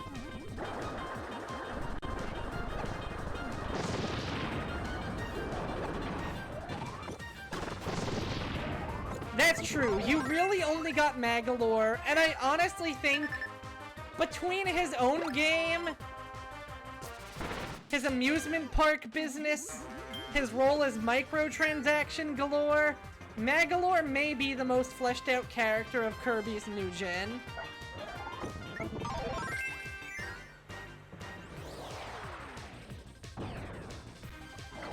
I see what you mean. The Beast Pack don't talk, and Elfilin says a lot more than he has interesting things to say. I know what you mean.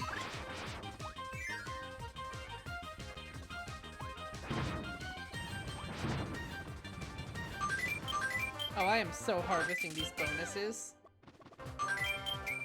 And yeah, we're done with 2 worlds in nearly a minute 30. Holy shit. We are definitely getting to egg engines. And I would not be surprised if we got to Halcandra. I would not be surprised if I said screw it, streamed late, and tried to beat Halcandra. But I do also have other stuff I want to do today, so probably not. Now I will say, the Beast Pack doesn't talk, but Leongar dances, and I think that counts for something.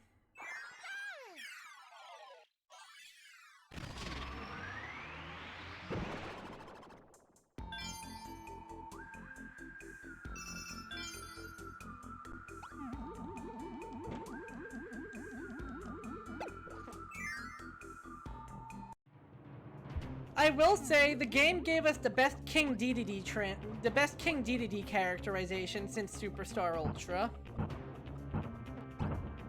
I loved everything about that. And putting Meta Knight in a Coliseum, that was a great decision.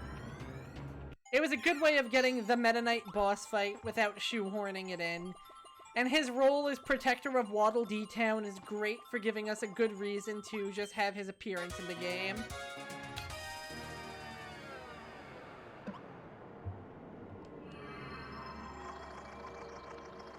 Let's see, where else was I? Ooh, I am liking the Doomer's new makeover. And since we're in EX mode, we actually do not get different pause screen descriptions for Grand Doomer EX at least. Kind of a shame. But for more important bosses, or maybe it just starts in Triple Deluxe, I think compared to the later games, Returns to Dreamland was actually really, like, disciplined and restrained about the pause screen stuff.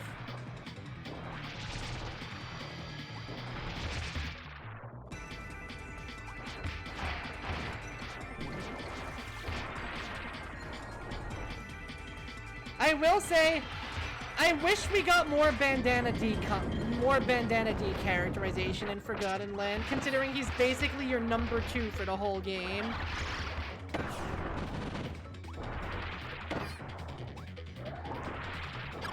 Hell, when Elfilin dies, have him become your mission control or something. That would be a really cool niche for him.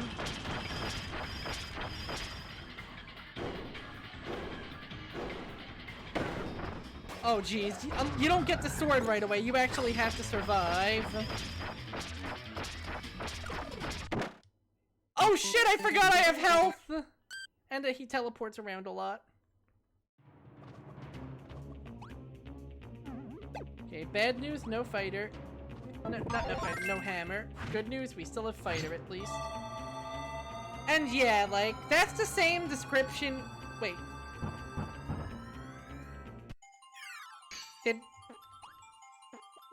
It is different? It's just very slightly different? Oh my god. I hate it. Riri, why would you do this to me? I was living in blissful ignorance until you said this. Oh, exactly. The idea of adding in lore for major characters, really cool and good. making the pause screen a little bit cooler and spicier. Conceptually a good idea.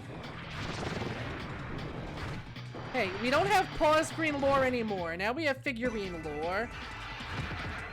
Yeah, it sounds like the kind of thing that would be hell to inflict on a streamer. I mean, I know the pause screen lore. I love the pause screen lore. I still forget to check the pause screen lore.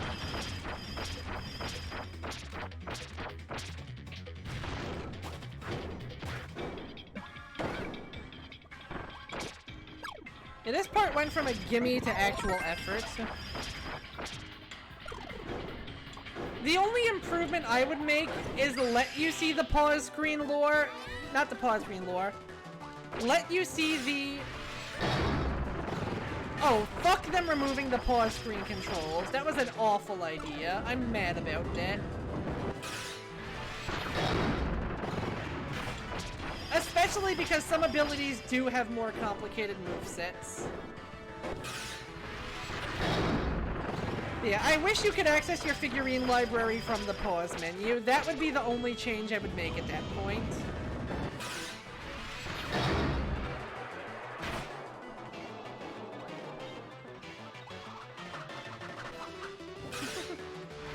Really big Drossia vibe with that attack pattern, you're right. And Doomer is doomed.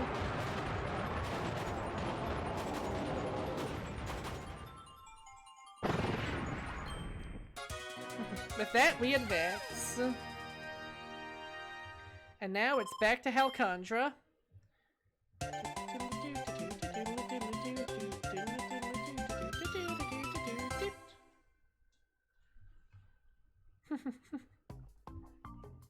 Yeah, it's interesting because I love this franchise, but that does not mean I'm going to let it go without some criticism.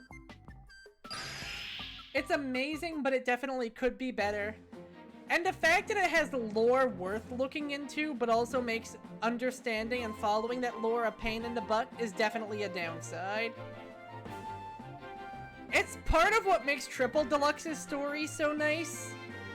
There was a boy, there was a girl, boy liked girl, girl turned into a horrible bee monster because boy gave a very bad choice of gift. Boy has done nothing wrong and we will protect him and his dorky bowl cut with my life. Oh, yeah! You did it, Kirby! The lore is back in business. The oars, both wings, the emblem and the mast. Yep, it's all there. The moment I've been waiting for. It's here! You're my hero. And a promise is a promise. I owe you a trip to my home. A trip to Halcandra.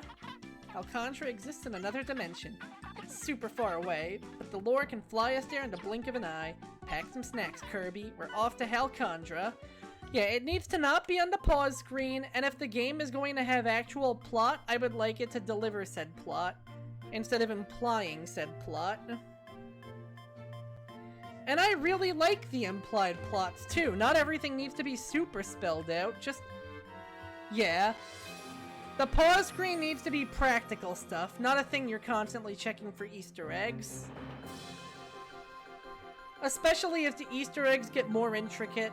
Star Dream EX has some of my favorite lore of the entire Kirby series. I should not have to pause to fight every fucking phase to see it all, even if I love doing that.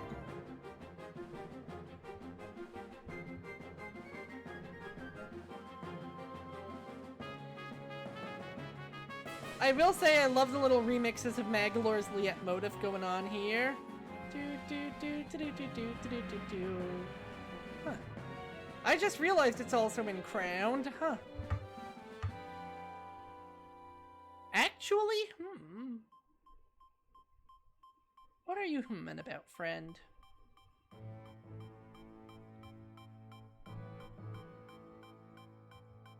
Not sure where Beth that would go. All the Star Dream EX lore? That is a good point. If you do it wrong, it could be an exposition dump. If you do it...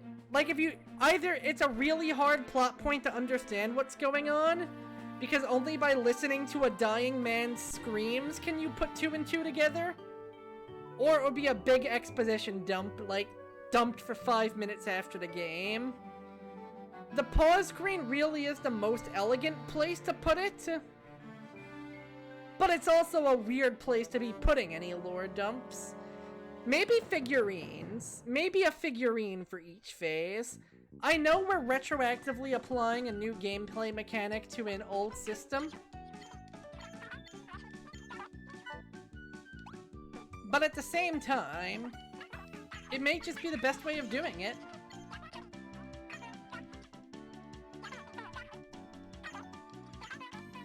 Okay, same dialogue.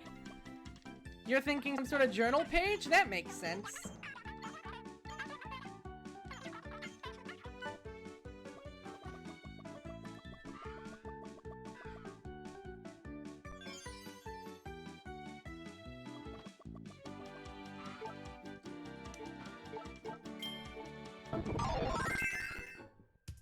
That makes sense. I like that idea. Oof, accidentally lowered my headphones for a second.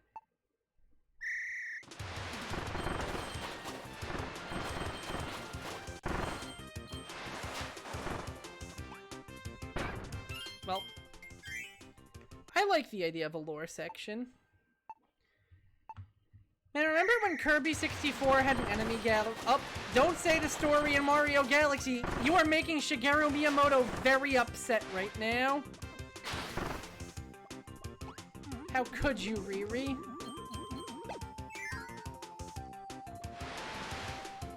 The fact that the man seems actively resentful of one of the best parts of one of the best Mario games is a sign that being a genius does not always mean you're right.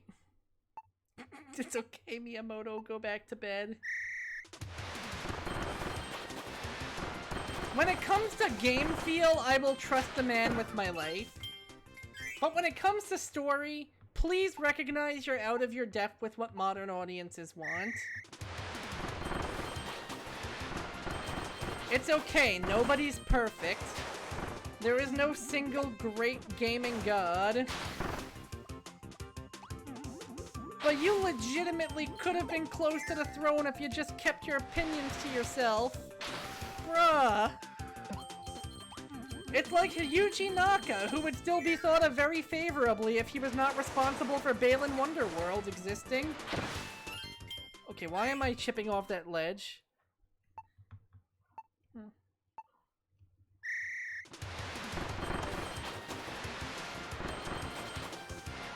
I wonder if the fact that it seems like the developers went a little rogue with the story in the Wii era is why Miyamoto tightened up on the story so hard.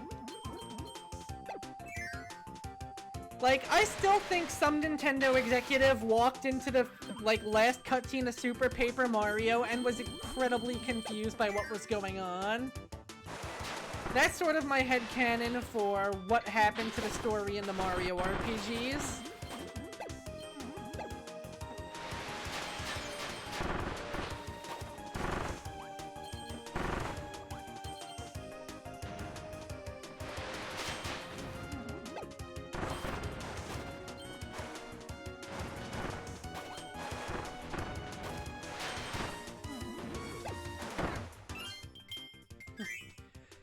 Kirby really is the franchise most okay with the lore, isn't it?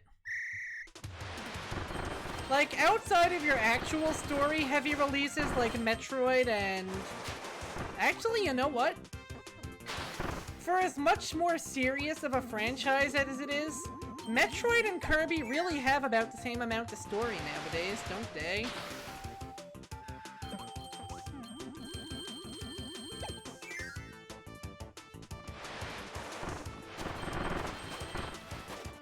They're still very gameplay-first affairs. They focus more on lore through implication instead of just saying it directly to your face. I mean, Samus does appear in Dreamland. We can't forget her Dreamland 3 appearance.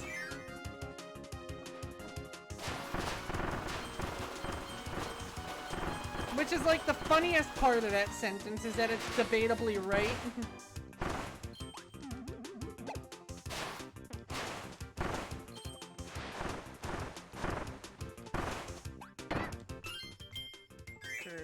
put... Hello, Yummerly. I actually have. This was one of my favorites back on the Wii, and I am super glad to be revisiting it now. Like, I'm revisiting all the Kirbys here, but this one was one of my favorites to 100%. Kirby is also, like, the only series I actively go out of my way to 100% too. Like, a lot of games I don't even try to beat. But if I get my hands on a new Kirby, you can bet that thing is not stopping until I'm all done. Welcome, by the way. How are you doing today, new friend?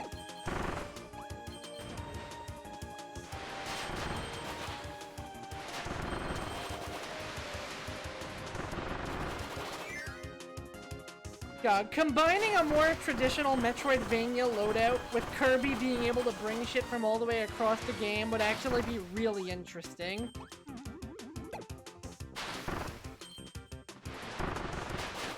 Have I seen the 100% bonus cutscene? I have, but I'm not remembering what's in it off the top of my head. I forgot this was here.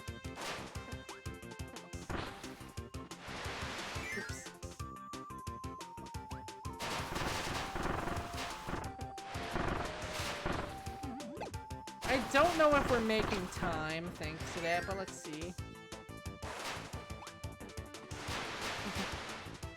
I mean, yeah, Kirby Metroidvania basically is the Great Cave Offensive or Amazing Mirror Extended. Although I'd love to see one that played more with the exploration elements of it all. Do not let the timer make you panic.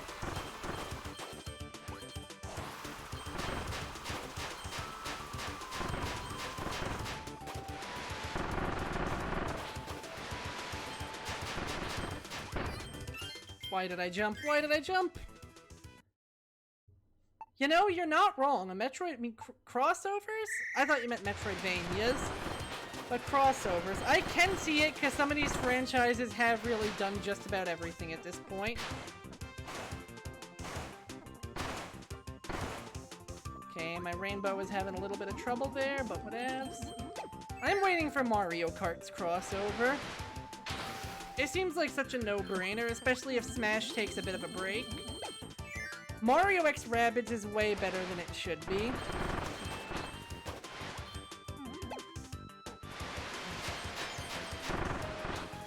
Yeah, to get back on that topic, I don't remember what was in the 100% cutscene off the top of my head, but you can damn well bet once we beat the true arena, we are checking it out.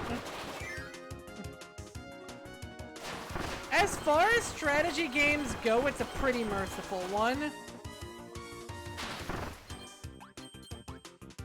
Yeah, they really do have a good formula going on with the 2D games as well, and I hope they're not left behind.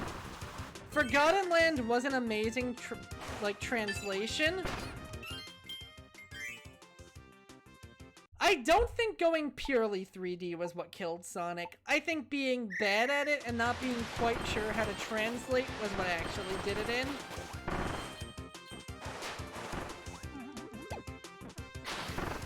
Like, Sonic in general is kind of an awkward franchise to make 3D.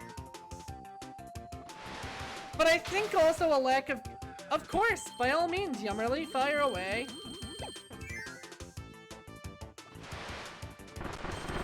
And thank you for the politeness too, because I know some streamers are a lot more anal about spoilers than I am.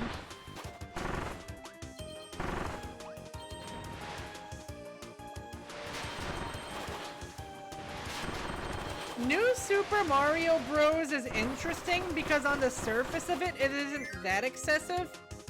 You only really get a new Super Mario Bros. Like once per console. I feel like 2 was the elephant in the room that killed the franchise. That and an unwillingness to explore some of their enemy designs. There are more characters than just the Koopalings. They do not need to be in every single Mario game. Yeah, I feel like original Wii and U would have been a perfectly good trilogy if 2 didn't come out like literally simultaneously and give people fatigue for the series.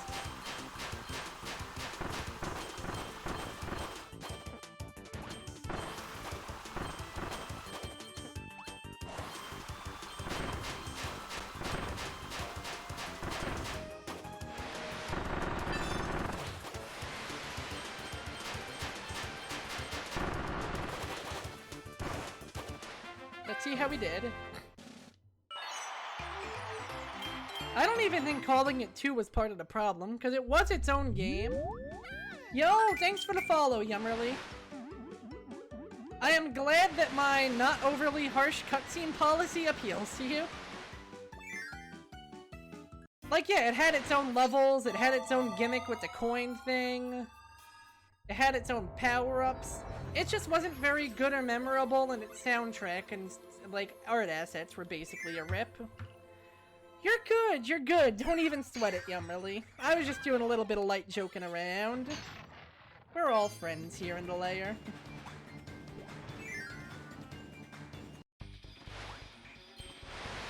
God, I forgot how much I love the little machine flowers in this zone.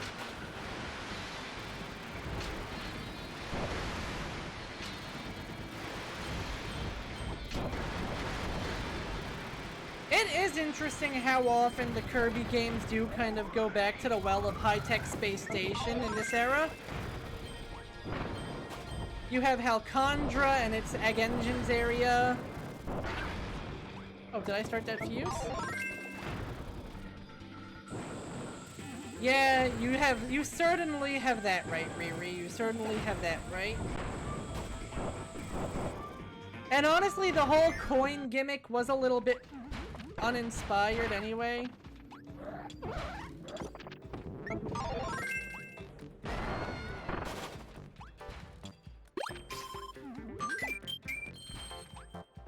Like, there were a lot more interesting gimmicks they could have gone with. Alright, enjoy your snack time.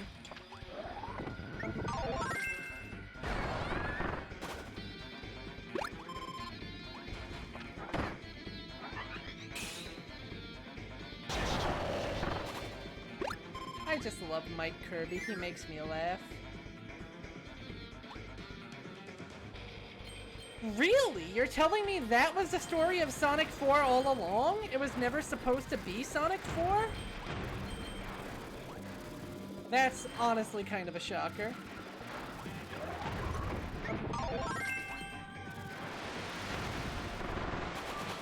And they marketed that game hard. I kind of blame, weirdly enough, Capcom, because they threw down the gauntlet. Like, maybe New Super Mario Bros. Was one thing, but then you had Mega Man 11, not Mega Man 11, Mega Man 9 coming out, where the whole thing was it was another retro Mega Man game, style and everything. So I think that sort of pushed Sega to put a little pressure on their own retro revival.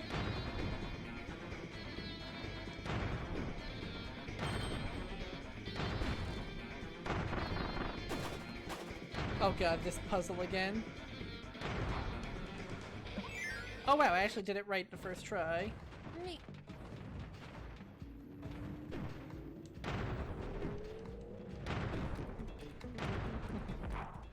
Oh, Sonic Generations was legit really good. It definitely wasn't a perfect game, but it was real good. The fact that it's kind of the best modern Sonic game, still, a little bit concerning, if I'm honest.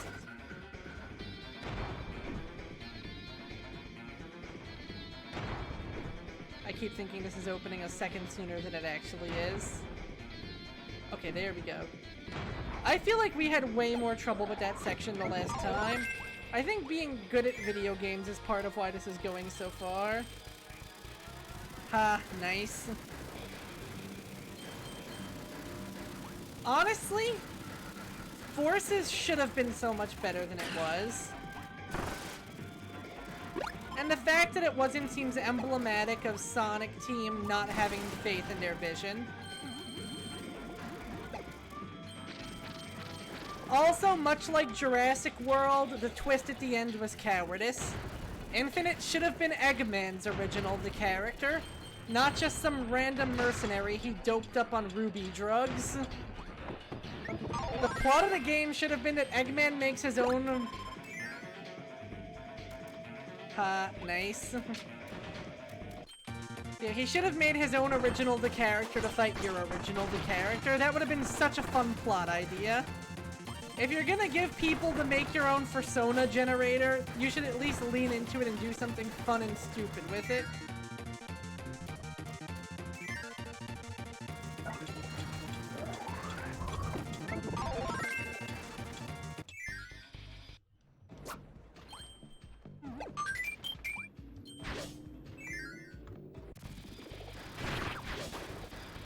Also, hey, you forgot Lost World. It's okay, most people forgot Lost World.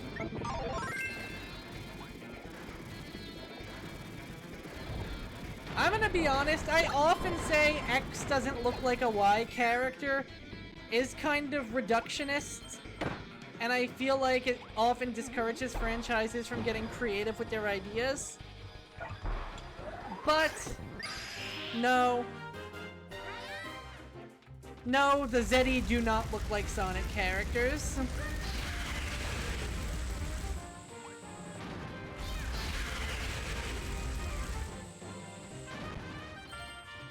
Colors was pretty good. Lost World was like, okay. If Colors was on the positive side of okay, Lost World was kind of on the negative side of okay.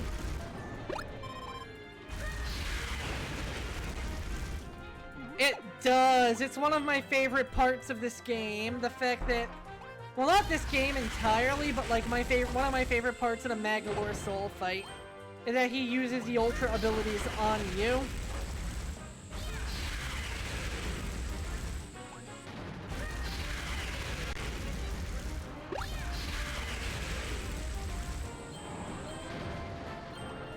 It honestly would be really cool if the series leaned into that more often.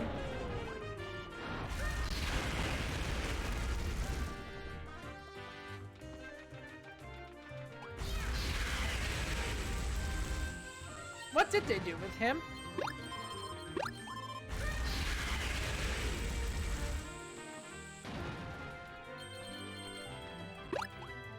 Oh no, I'm scared.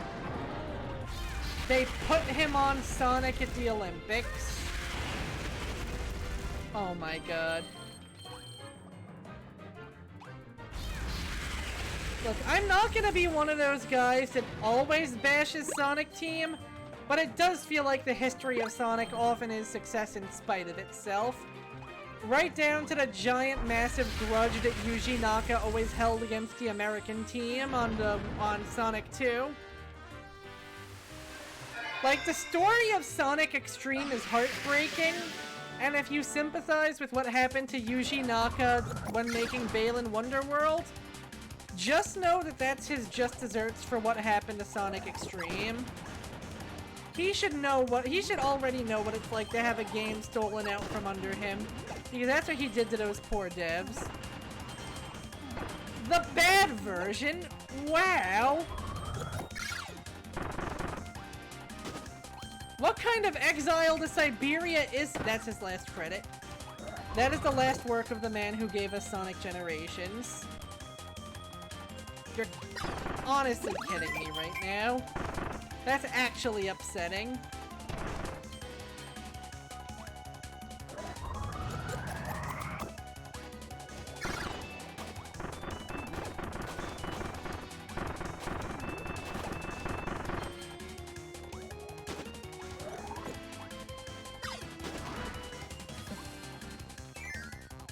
Wow.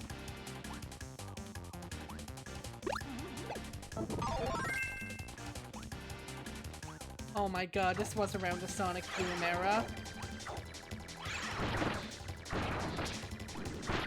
I don't think Sonic is a franchise that knows why people like it.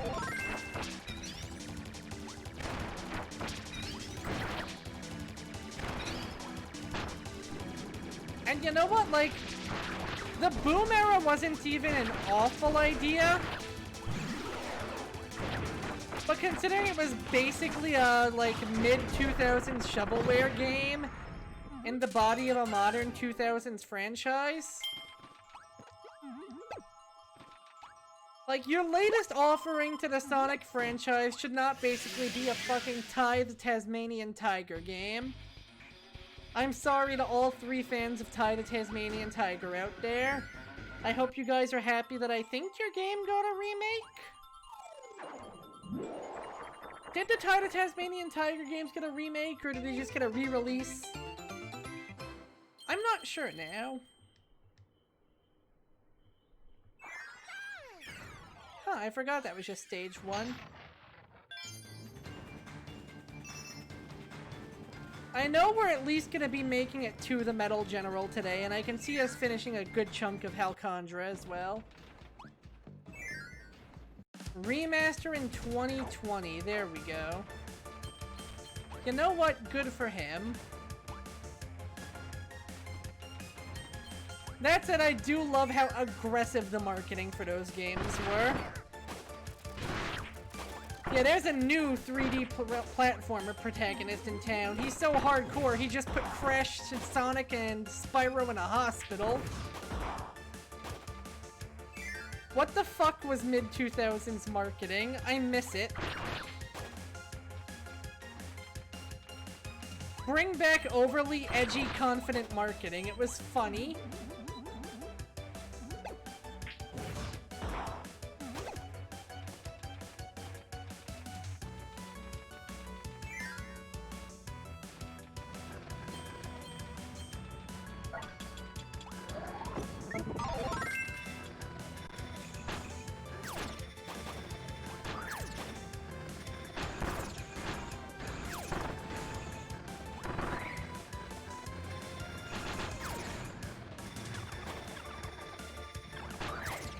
I forgot, this level had a... Whoa, whoa, whoa, you talking shit about my boy? You talking shit about my boy, Cash Banukas?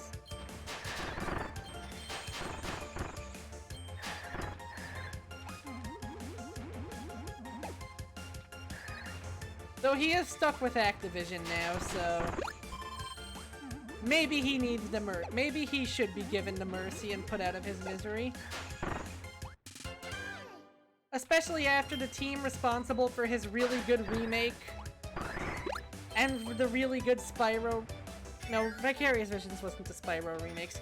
Wait, was it Toys for Bob who was put on the new Call of Duty games? I'm trying to remember.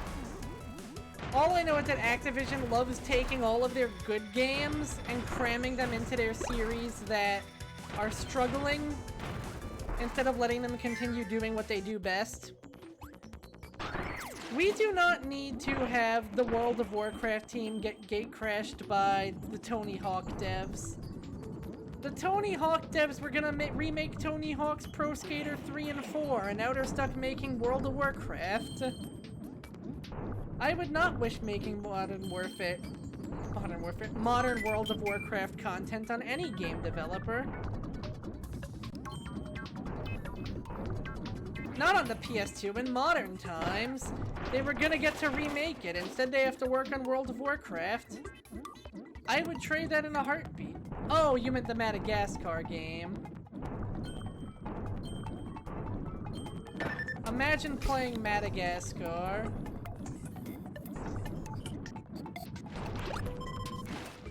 Is there a stone that I missed? I feel like there's a stone that I missed.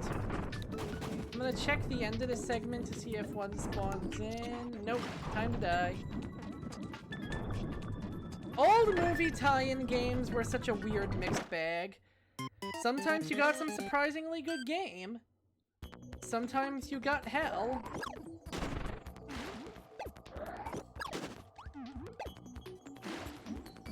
Okay, there's gotta be a stone or a hammer I'm missing, right?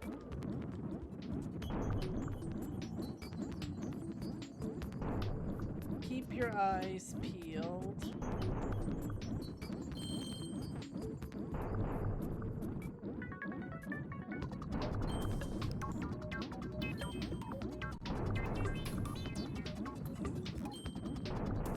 Oh man, was it surprisingly self-aware?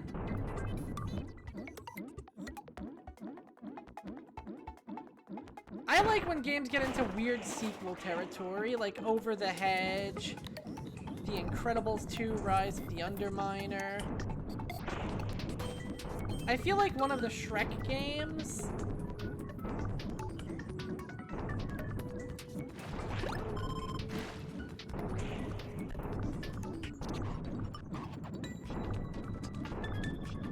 changed the ending of Madagascar. How and also why? Oh, we can't forget the one we played here, though. Good old Barnyard. They needed a big bad guy to hit.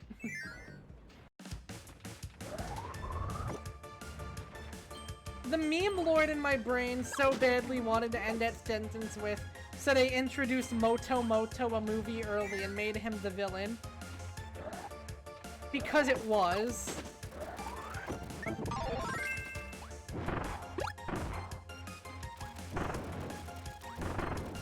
Because it was way more fun than it had any right being. That game was just the movie Barnyard, but we also added your original the character who steals Otis's father in life while nobody complains about it. It did have— wait, do you mean Madagascar or Barnyard? Because if we had two random-ass kids movie platformers with way better than they should be mini-golf games, why? Why do we have two of these?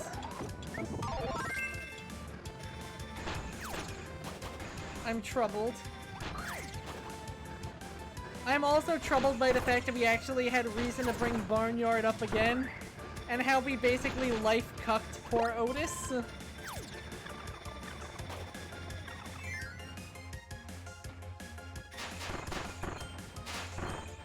We stole his father, we stole his role in the Barnyard, we stole his— yes, it would be— give us Kirby's Dream Course, but minigame edition.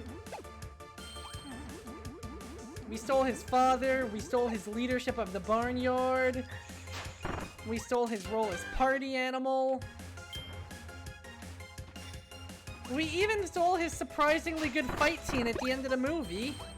Instead, we just shot Dag with a bunch of tomatoes while Otis just stood there, occasionally flailing his arms.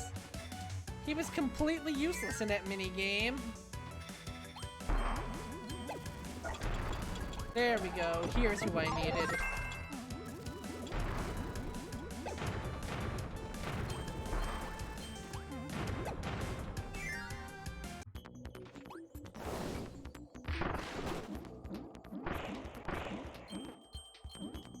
It does call Dream Course to mind a little bit.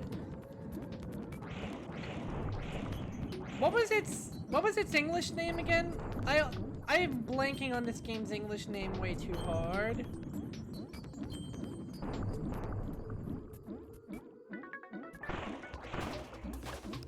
I know it's Gourmet Fest in Japan.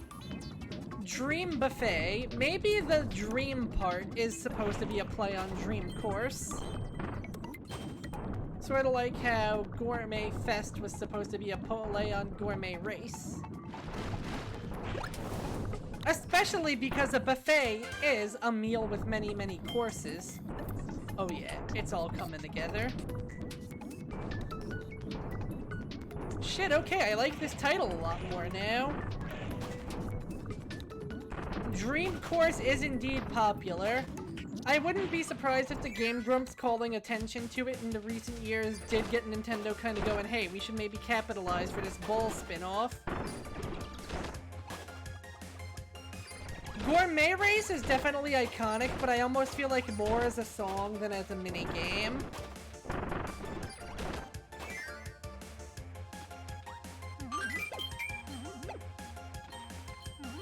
Like, I would argue it's one of the most iconic Kirby music pieces, alongside DDD's theme, Green Greens. I feel like that one leitmotif that plays when you beat Marks and Milky Way Wishes is trying its damnedest to get up there. But that's almost more from being remixed into like a million different songs. You're da na na na na na na na na na na na na.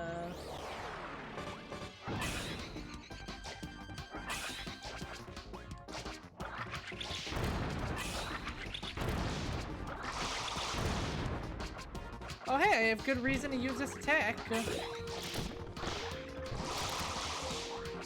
Dubior is at perfect whipping height.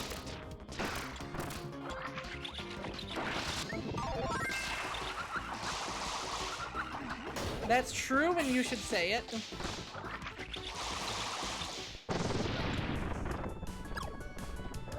I love his little antenna radioing home.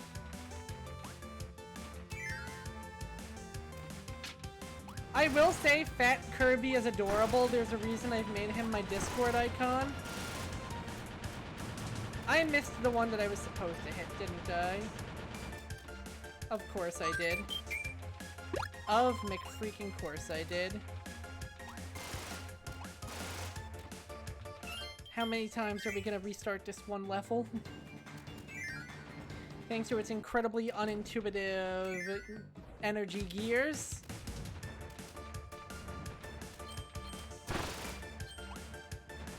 Anytime a game says, hey, you missed this limited thing, would you like to try again? My respect for it increases immensely. The difficulty of a game should not come from having literally one shot at something. It's part of why I respect One Shot for getting rid of its literal titular gimmick, and ending up with a far more idealistic game in the process. I would legitimately be really curious to know what was going through the developer of that game's head at each stage of the project, if I'm being honest. As they should, Riri, as they should.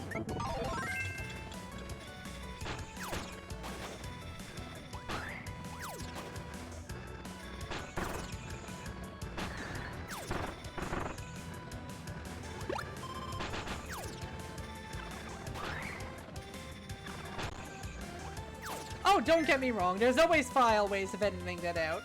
Every single game with a sort of trick like that. Undertale, for example. Undertale has a trick to erase your conscience, you dirty butt brother killer. Doki Doki Literature Club had ways of editing it. And I mean outside of the game's internal file browser. Like, the reality is, there is no way to make that something absolutely permanent. But there are still definitely games that explore that premise. The part I was talking about more was just how the game went from its incredibly cynical Game Jam version to the very optimistic re-release version. And I feel like they managed to do so without betraying the original principles of the game, but while also showing a bit more nuanced understanding of what people got out of the game, too.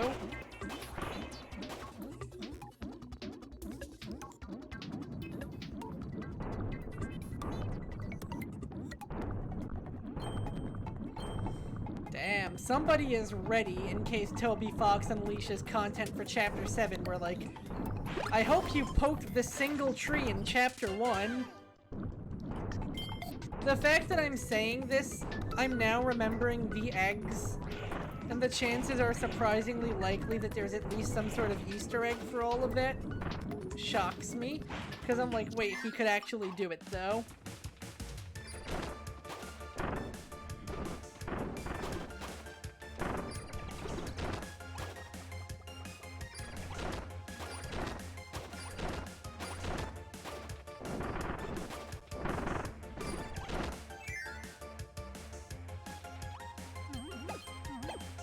No, no, Riri. Don't even say that, Riri. Ho, don't do it. Ho, do not do it. Oh my god. I feel like Ralsei being the final boss isn't Toby's style, but I also absolutely feel like he knows more than he lets on. There is absolutely something sus going.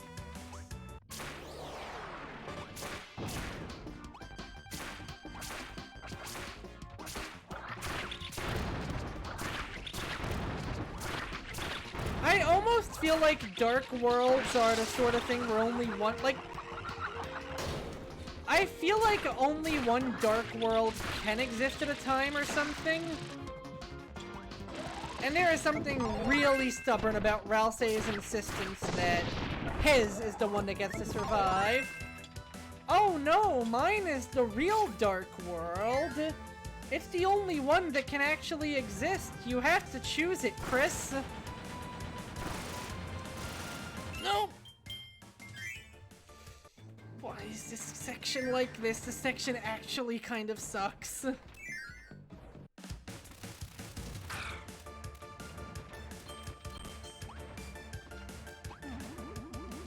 Again, like for example, Bug Snacks. You know what you can do if you don't get a perfect ending in Bug Snacks? You can try again. Or, for a more Kirby example, a lot of challenges like this are in for Gorland. You know what you can do? They literally include special blue warp stars for retrying if you fail the first time.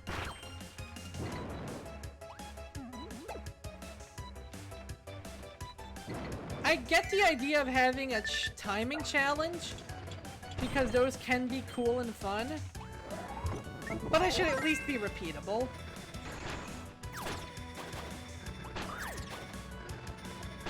Like, I don't feel as strongly about this level as I do about that one underwater level in Kirby 64.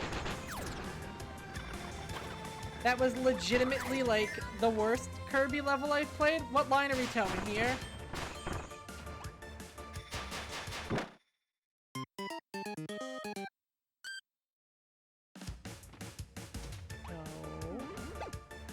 Don't tell me that there isn't a water or ice spawn in this area.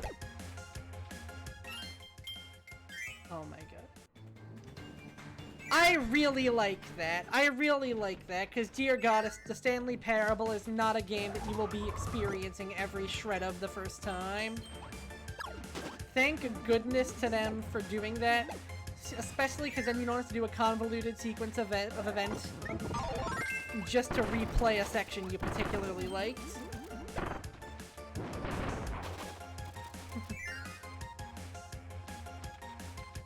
I'll be honest, jokes about Marks from Kirby being a communist are fucking hilarious to me.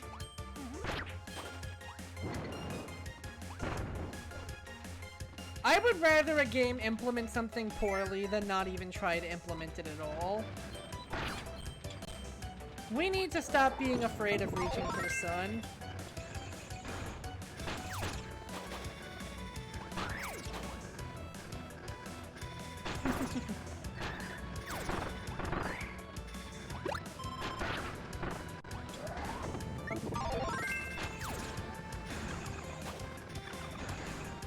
He just wants to evenly redistribute all of Popstar's resources to himself. It's equal if he's the only one receiving them.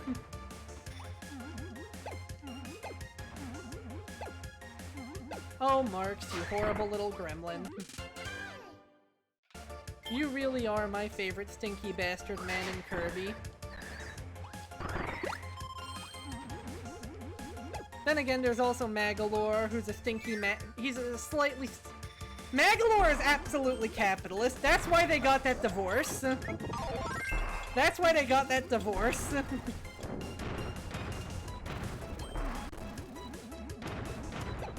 Socioeconomic incompatibility.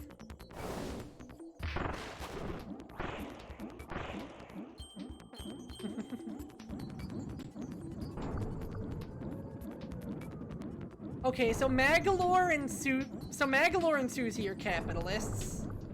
Except I feel like for Magalore, capitalism is like a side hustle. DDD and Tyranza are totally monarchists. And you just know the Mage Sisters and Highness would be setting up that Jambastian theocracy if they could.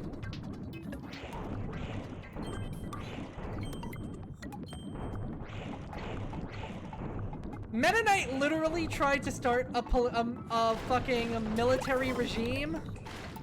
I don't think we can ignore that. Meanwhile, I think Kirby has no political opinion. Kirby has eat. Political opinions are for people that do not spend all of their time napping and then fighting. Oh my god. Meta Knight's Revenge really is just Lazy Town if Sporticus was the bad guy. It's just role reversal Lazy Town.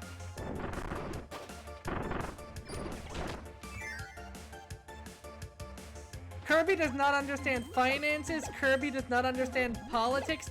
All Kirby understands is eat and fight people that suck, which coincidentally makes him a very popular person for political discussions. Because Kirby takes direct action. Be like Kirby.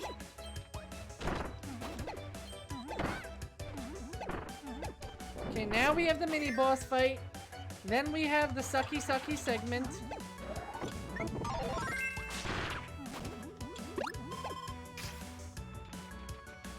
That is going to be your campaign slogan? Good. Yeah, I feel like the political alignment of most Hideo Kojima characters is... I'm tired of all these politics going on. Like, there's a ton of politics around them, and the main characters are just like, this sucks, man, I'm tired. Which, in its way, very powerful political statement.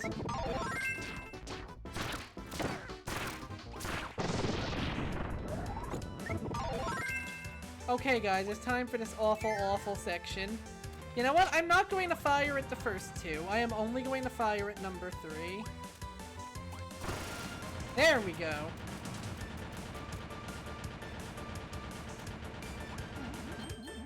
Yep. You know who I have to respect? Raiden. The villains of the game are always trying to do that whole, oh, Raiden, you're just like me thing.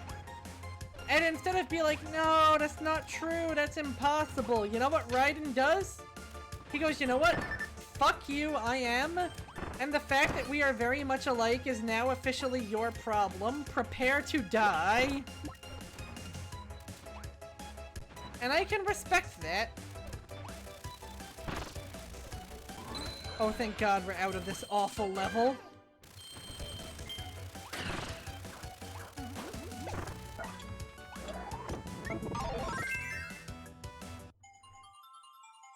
There's 5 levels in Egg Engines, right? I think we can definitely finish Egg Engines and maybe its associated challenge. I would have to. Absolutely messily, like, and small baby. Yeah, I think we can definitely beat Egg Engines and its challenge.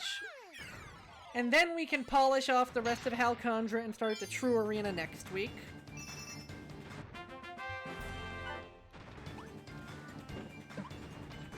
I think, especially if we use Spark... Oh, I love this music.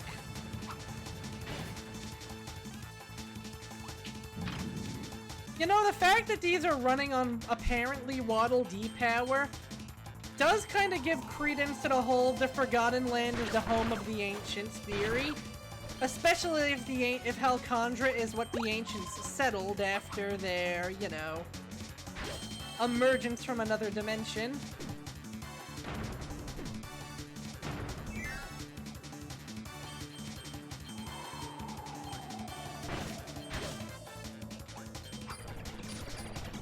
Because Lab Discovera was also running on Waddle Dee power.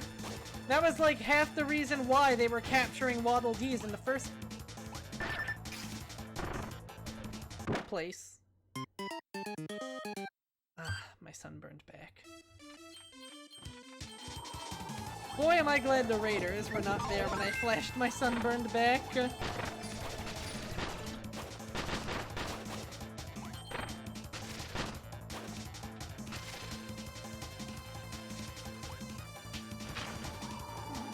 Please do, that actually sounds really nice.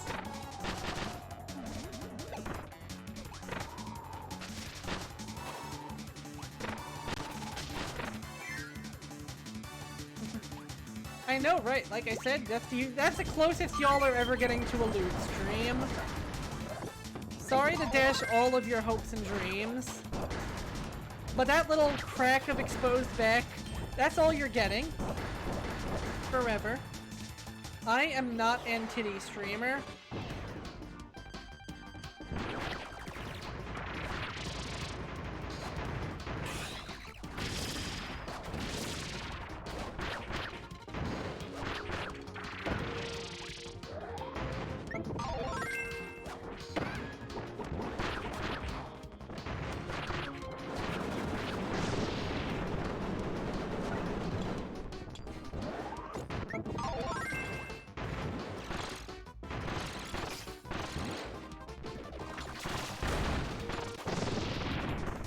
Or can I just say Moundo sure as a choice for a name?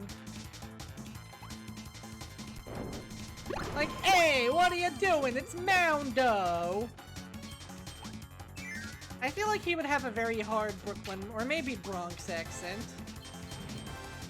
Probably the Bronx, now that I think of it.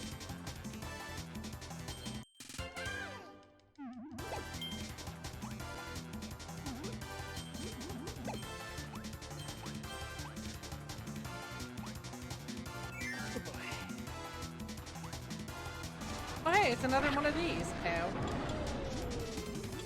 I'll smack my entire kitty with that hydraulic press, good sir.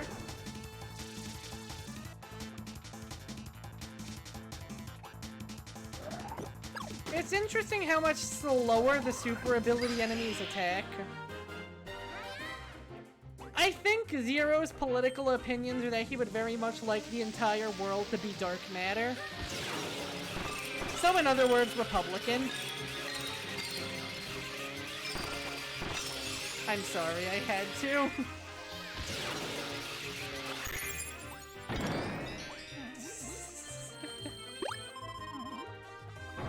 Can you blame a guy?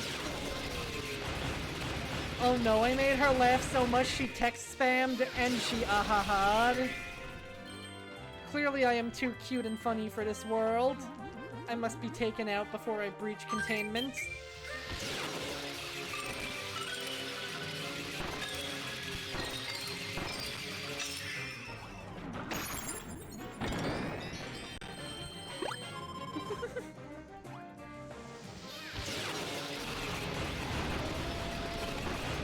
Well, I mean, it is the part...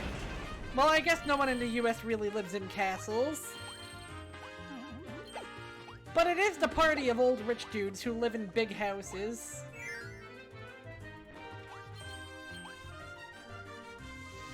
Thank you. Glad I can amuse.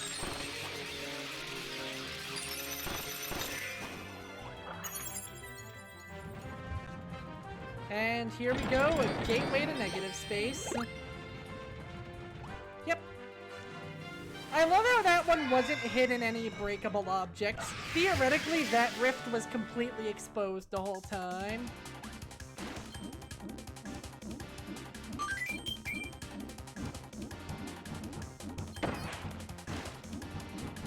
You know what, I'm almost surprised it didn't get a super ability?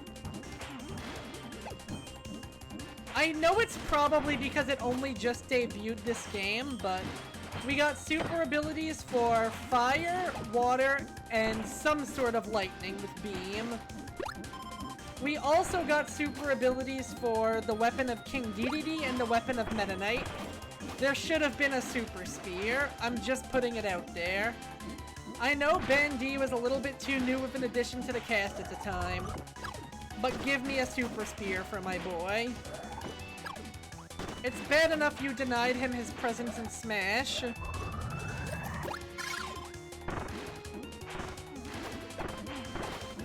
Honestly, if I had as many Kirby reps as I wanted in Smash, I think Magalore and Bandana D would be the last two I added. Maybe Marks instead of Magalore? I don't know, either of them would be good villain reps, especially for the sort of villain the modern Kirby series is doing. Marks was the OG, Magalore has more recurring stage presence.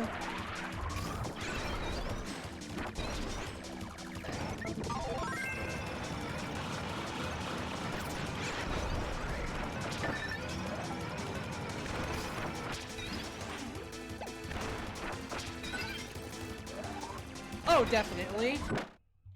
Oh, definitely. How can you say something so controversial yet so true?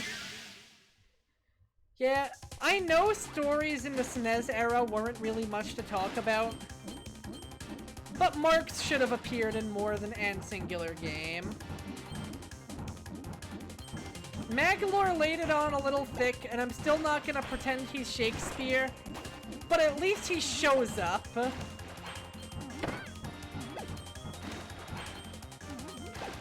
And yeah, I know you do have to grade on a curve because the SNES. I don't mean showed up as in showed up in more games. I mean he showed up then more to just be like, hey Kirby, do this job for me. Ha, bitch. He did literally die screaming. We can't overstate that he died screaming.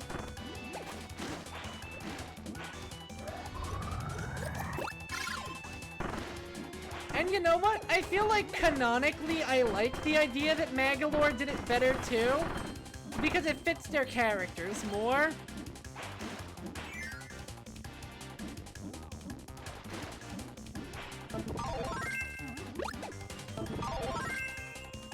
Like, with how Magolor totally seems to have an ego to him, I like the idea that he heard about what happened, probably from Marks, and then he was like, you know, this sounds like a bad idea, but at the same time, totally could have done it better, though. Let me try.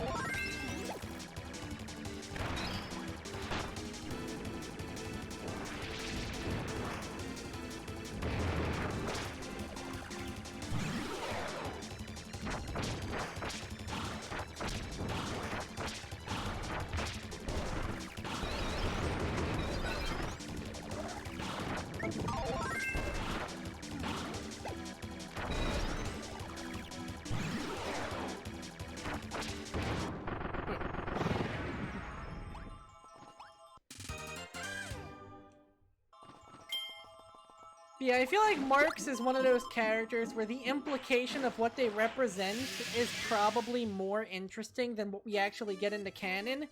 In other words, he is the perfect character to write fanfiction for. And yes, ladies, he's single.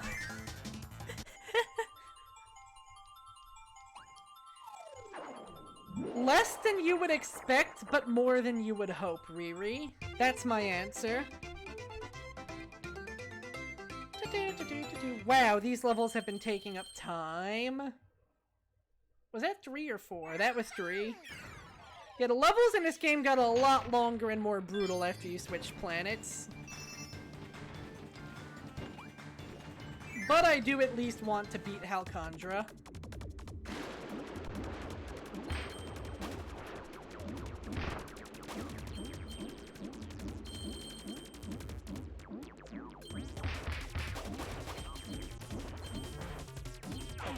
Goes. Good music indeed. Ooh, we got a candle level. Maybe.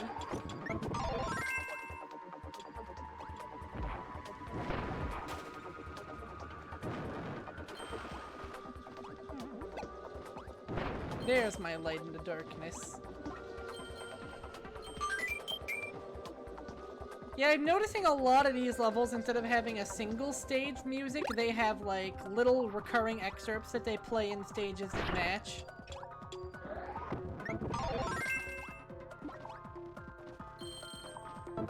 Boy, am I sure glad I got rid of Hammer for Check's Watch. Hammer?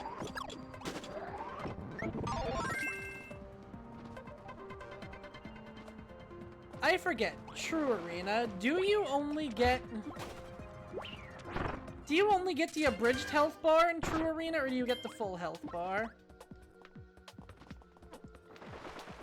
It makes sense. It's dungeon music, for lack of a better term.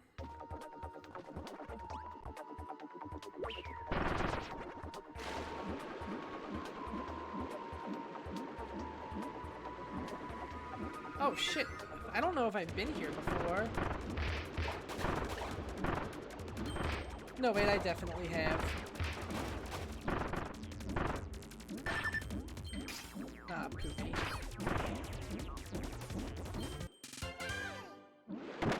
Okay, good. Because the limited healing is enough without bringing in, like, the abridged extra mode health bar, too. And yes, I am going to try to do the True Arena ability list, but unlike the regular arena, it's not a guarantee.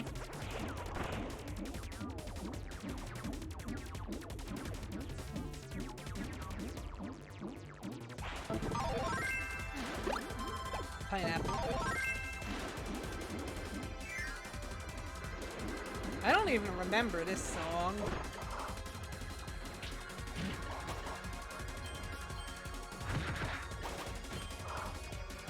This is the good music. I don't remember it, but I'm glad it's here.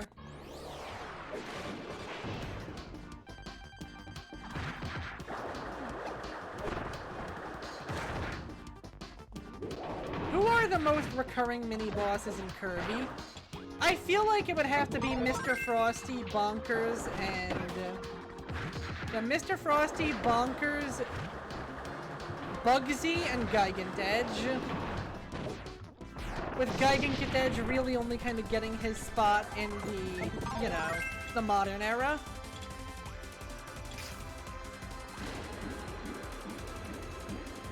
Mr. Frosty fell off for a bit, for Gorland brought him back. Yeah, Bonkers being the only source of Hammer, and Hammer being one of the most popular abilities, means he's basically in every game. Modern era, Bonkers. Classic era, Bonkers.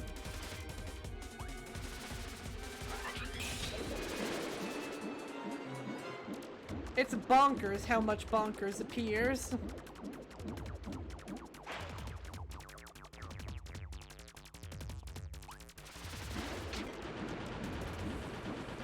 There we go, that's how we do it.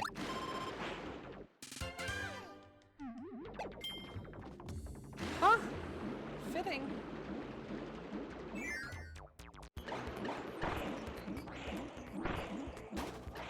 Oh god, is this a maze?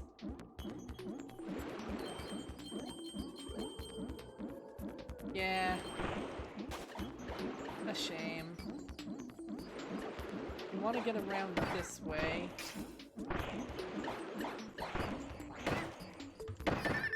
God, these Barracudas do not feel like Kirby enemies. They just kind of feel like the Barracudas.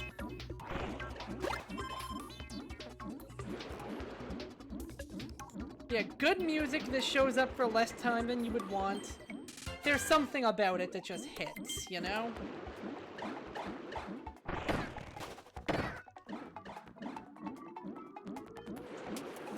They kind of are, huh? And you have the Cloud Puffs that are like from Kirby 64.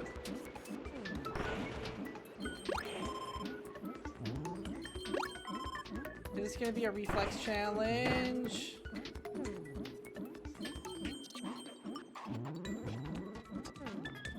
I feel like World 5 is going to be a Hypernova thing, but don't quote me on that.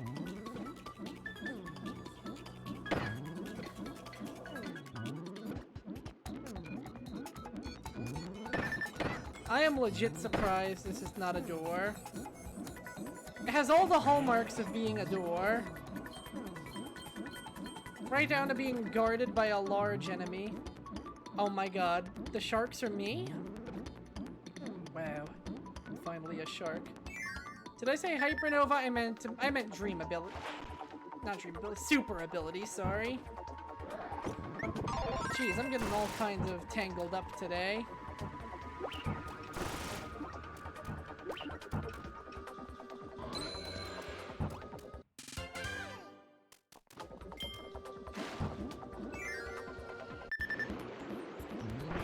But yes, I will say, even if it isn't my favorite gimmick, I do feel like I feel like it just sort of drags the pace down a little bit much.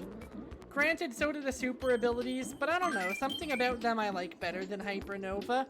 But Hypernova absolutely has the coolest name and one of my favorite integrations into a final boss fight. The Robobot is easily #1 though. And I feel like the friend sections from Star Allies are probably my least favorite.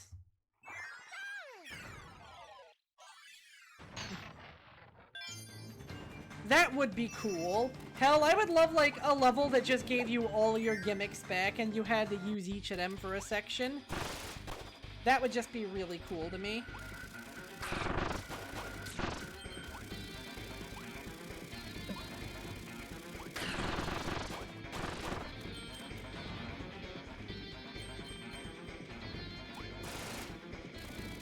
Hell, maybe end that whole bit by bringing back, like, the Star Rod or something. Like, you get to use all the New Age superpowers. Like, you get a brief moment with Hypernova, you get a brief moment with... super abilities. You get to pilot the Star Allies Sparkler, and then you end it with the Star Rod.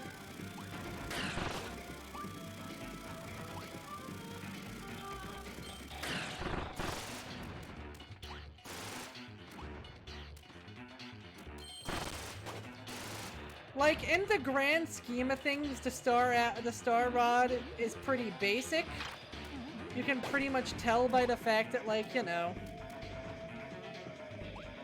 the triple star cane was basically the Star Rod, but slightly different, and it felt like a bit of a... What, the way it just made you do, like, a little bit of everything? Yeah, bringing back 2 might be a little bit less extreme.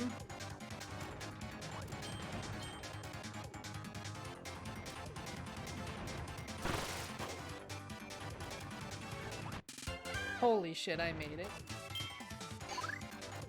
That's true, that is true. It's tricky, because part of me is like, yeah, that might cheapen it, and part of me is like, I want all of the friends back. I miss my robot. I miss my giant suck. But I do agree that extending it to, like, all the way to, like, stuff like the Star Allies Sparkler and the Mouthful mode might be a little bit cheap. Okay, that actually sounds fucking dope. I am here for this. I am absolutely here for this.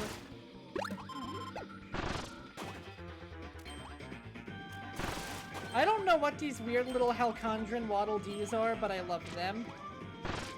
These, like, kind of owl-looking Halcandran Brontoberts. I don't know if these enemies even have official names or not, which is one reason why I'm really happy the figurines exist. How else would we know that the bigger form of an Awwoofie is called a Primal Awwoofie?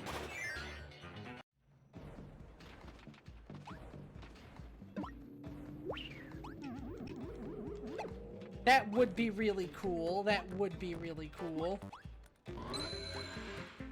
Analyzing all of Kirby's past victories to try and make one last push against, like, I don't know, Robo-Zero.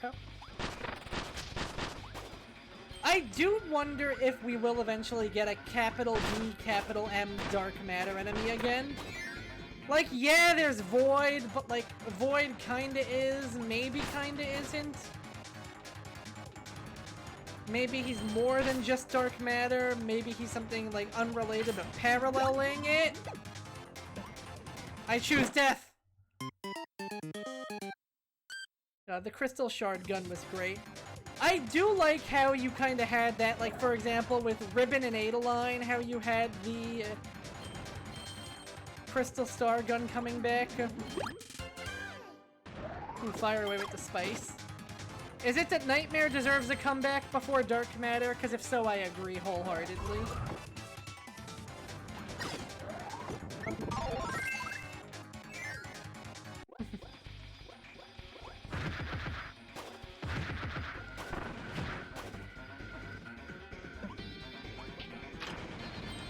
I see what you mean there.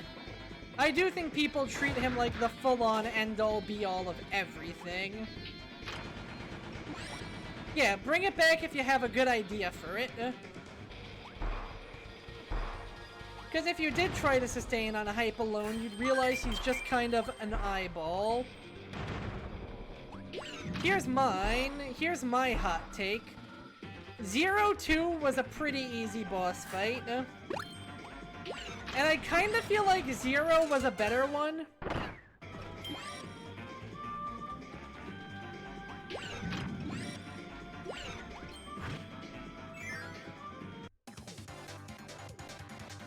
The perspective and the suddenness of it were really the hard parts of the 0-2 boss fight.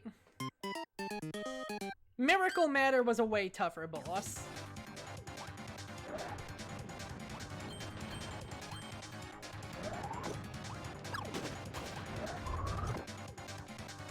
I do wonder if there is something to be said about the idea of bosses with one eyeballs representing some sort of corruption. I mean, its appearance on Magolor is pretty noteworthy. Like, don't forget that when the boss rush happened, I think I literally no-hit cleared 0-2. And I think I might have been at 1 health when that happened. I will admit, it was intense and it was a blast trying to do that. But it was also a sign that he maybe isn't the toughest of bosses. Hello, River. Welcome aboard. That's true. He didn't invent Cyclopses. Waddle Doo and Kracko have always been there.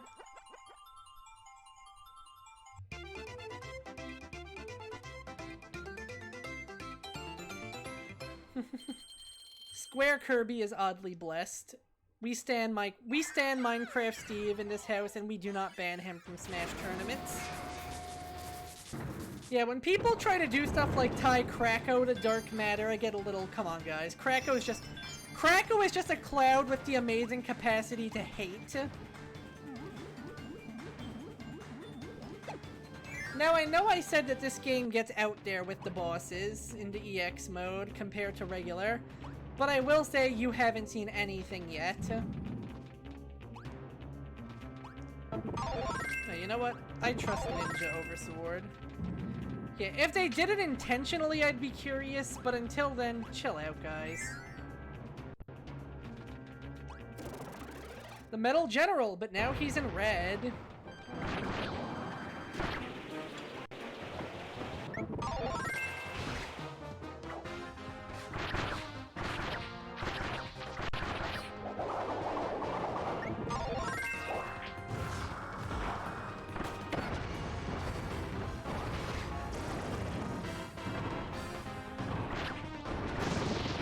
Yes, it does.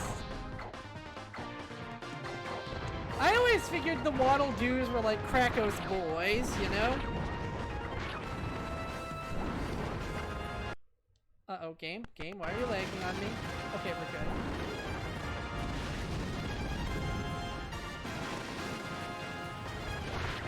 Well, I mean, they both shoot I-beams, for one.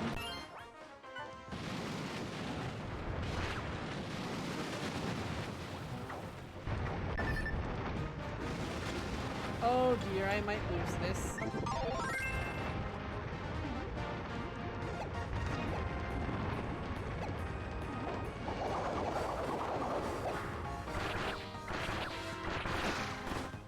Okay, BS, that should have gotten destroyed.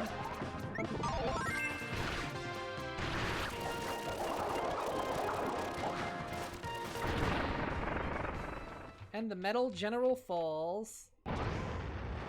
Or does he? Behold. He has reinforcements.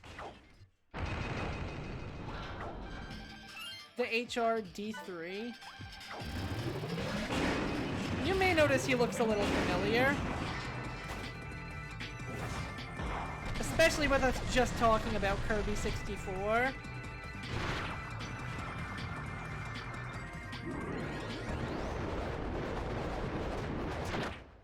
It's been so long I've forgotten this man's patterns. Yeah.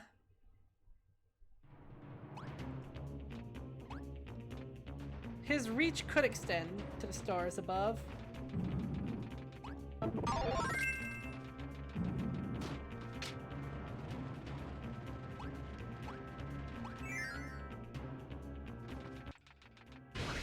Oh, the Metal General is gone. We only have to deal with HRD3 here.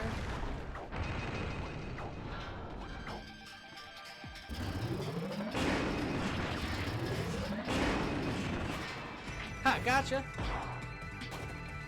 Ninja, not really the best choice for this boss.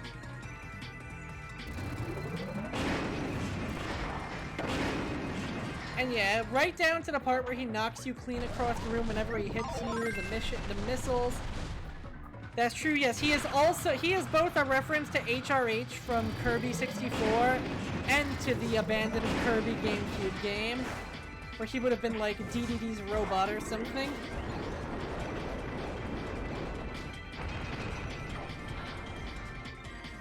That's right, because he stole Kirby's Warp Star in the plot of that game. And just when you think it's over...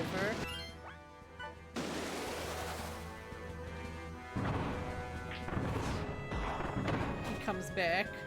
That's why he has such little health. because he is multi-phased and ready.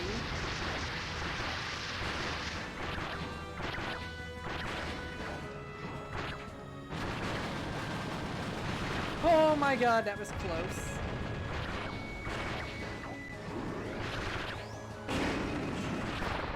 Oh boy, that was really close. I know the Metal General appears in... The Metal General appears in Planet Robobot as a Haltman Work security drone. As a mass-produced mini-boss instead of his full-on painted-up boss version. I do remember Heavy Mole. What are you getting at with Heavy Mole here? Skip, hop, and a jump to the mountain layer. I am doing good, River. How are you?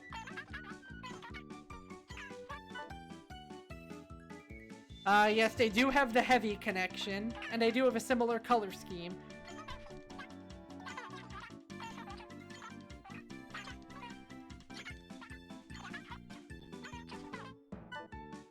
I don't think we have any new dialogue from Magalore, sadly.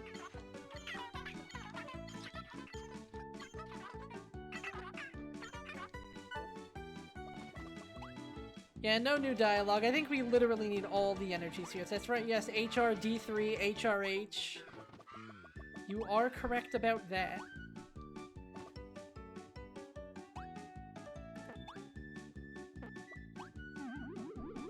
I'm trying to think of any others off the top of my head. I know you have stuff like the Clockwork Stars, you have the Master Crown, and that shows up in the boss fight with, whatchamacallit, Void Termina.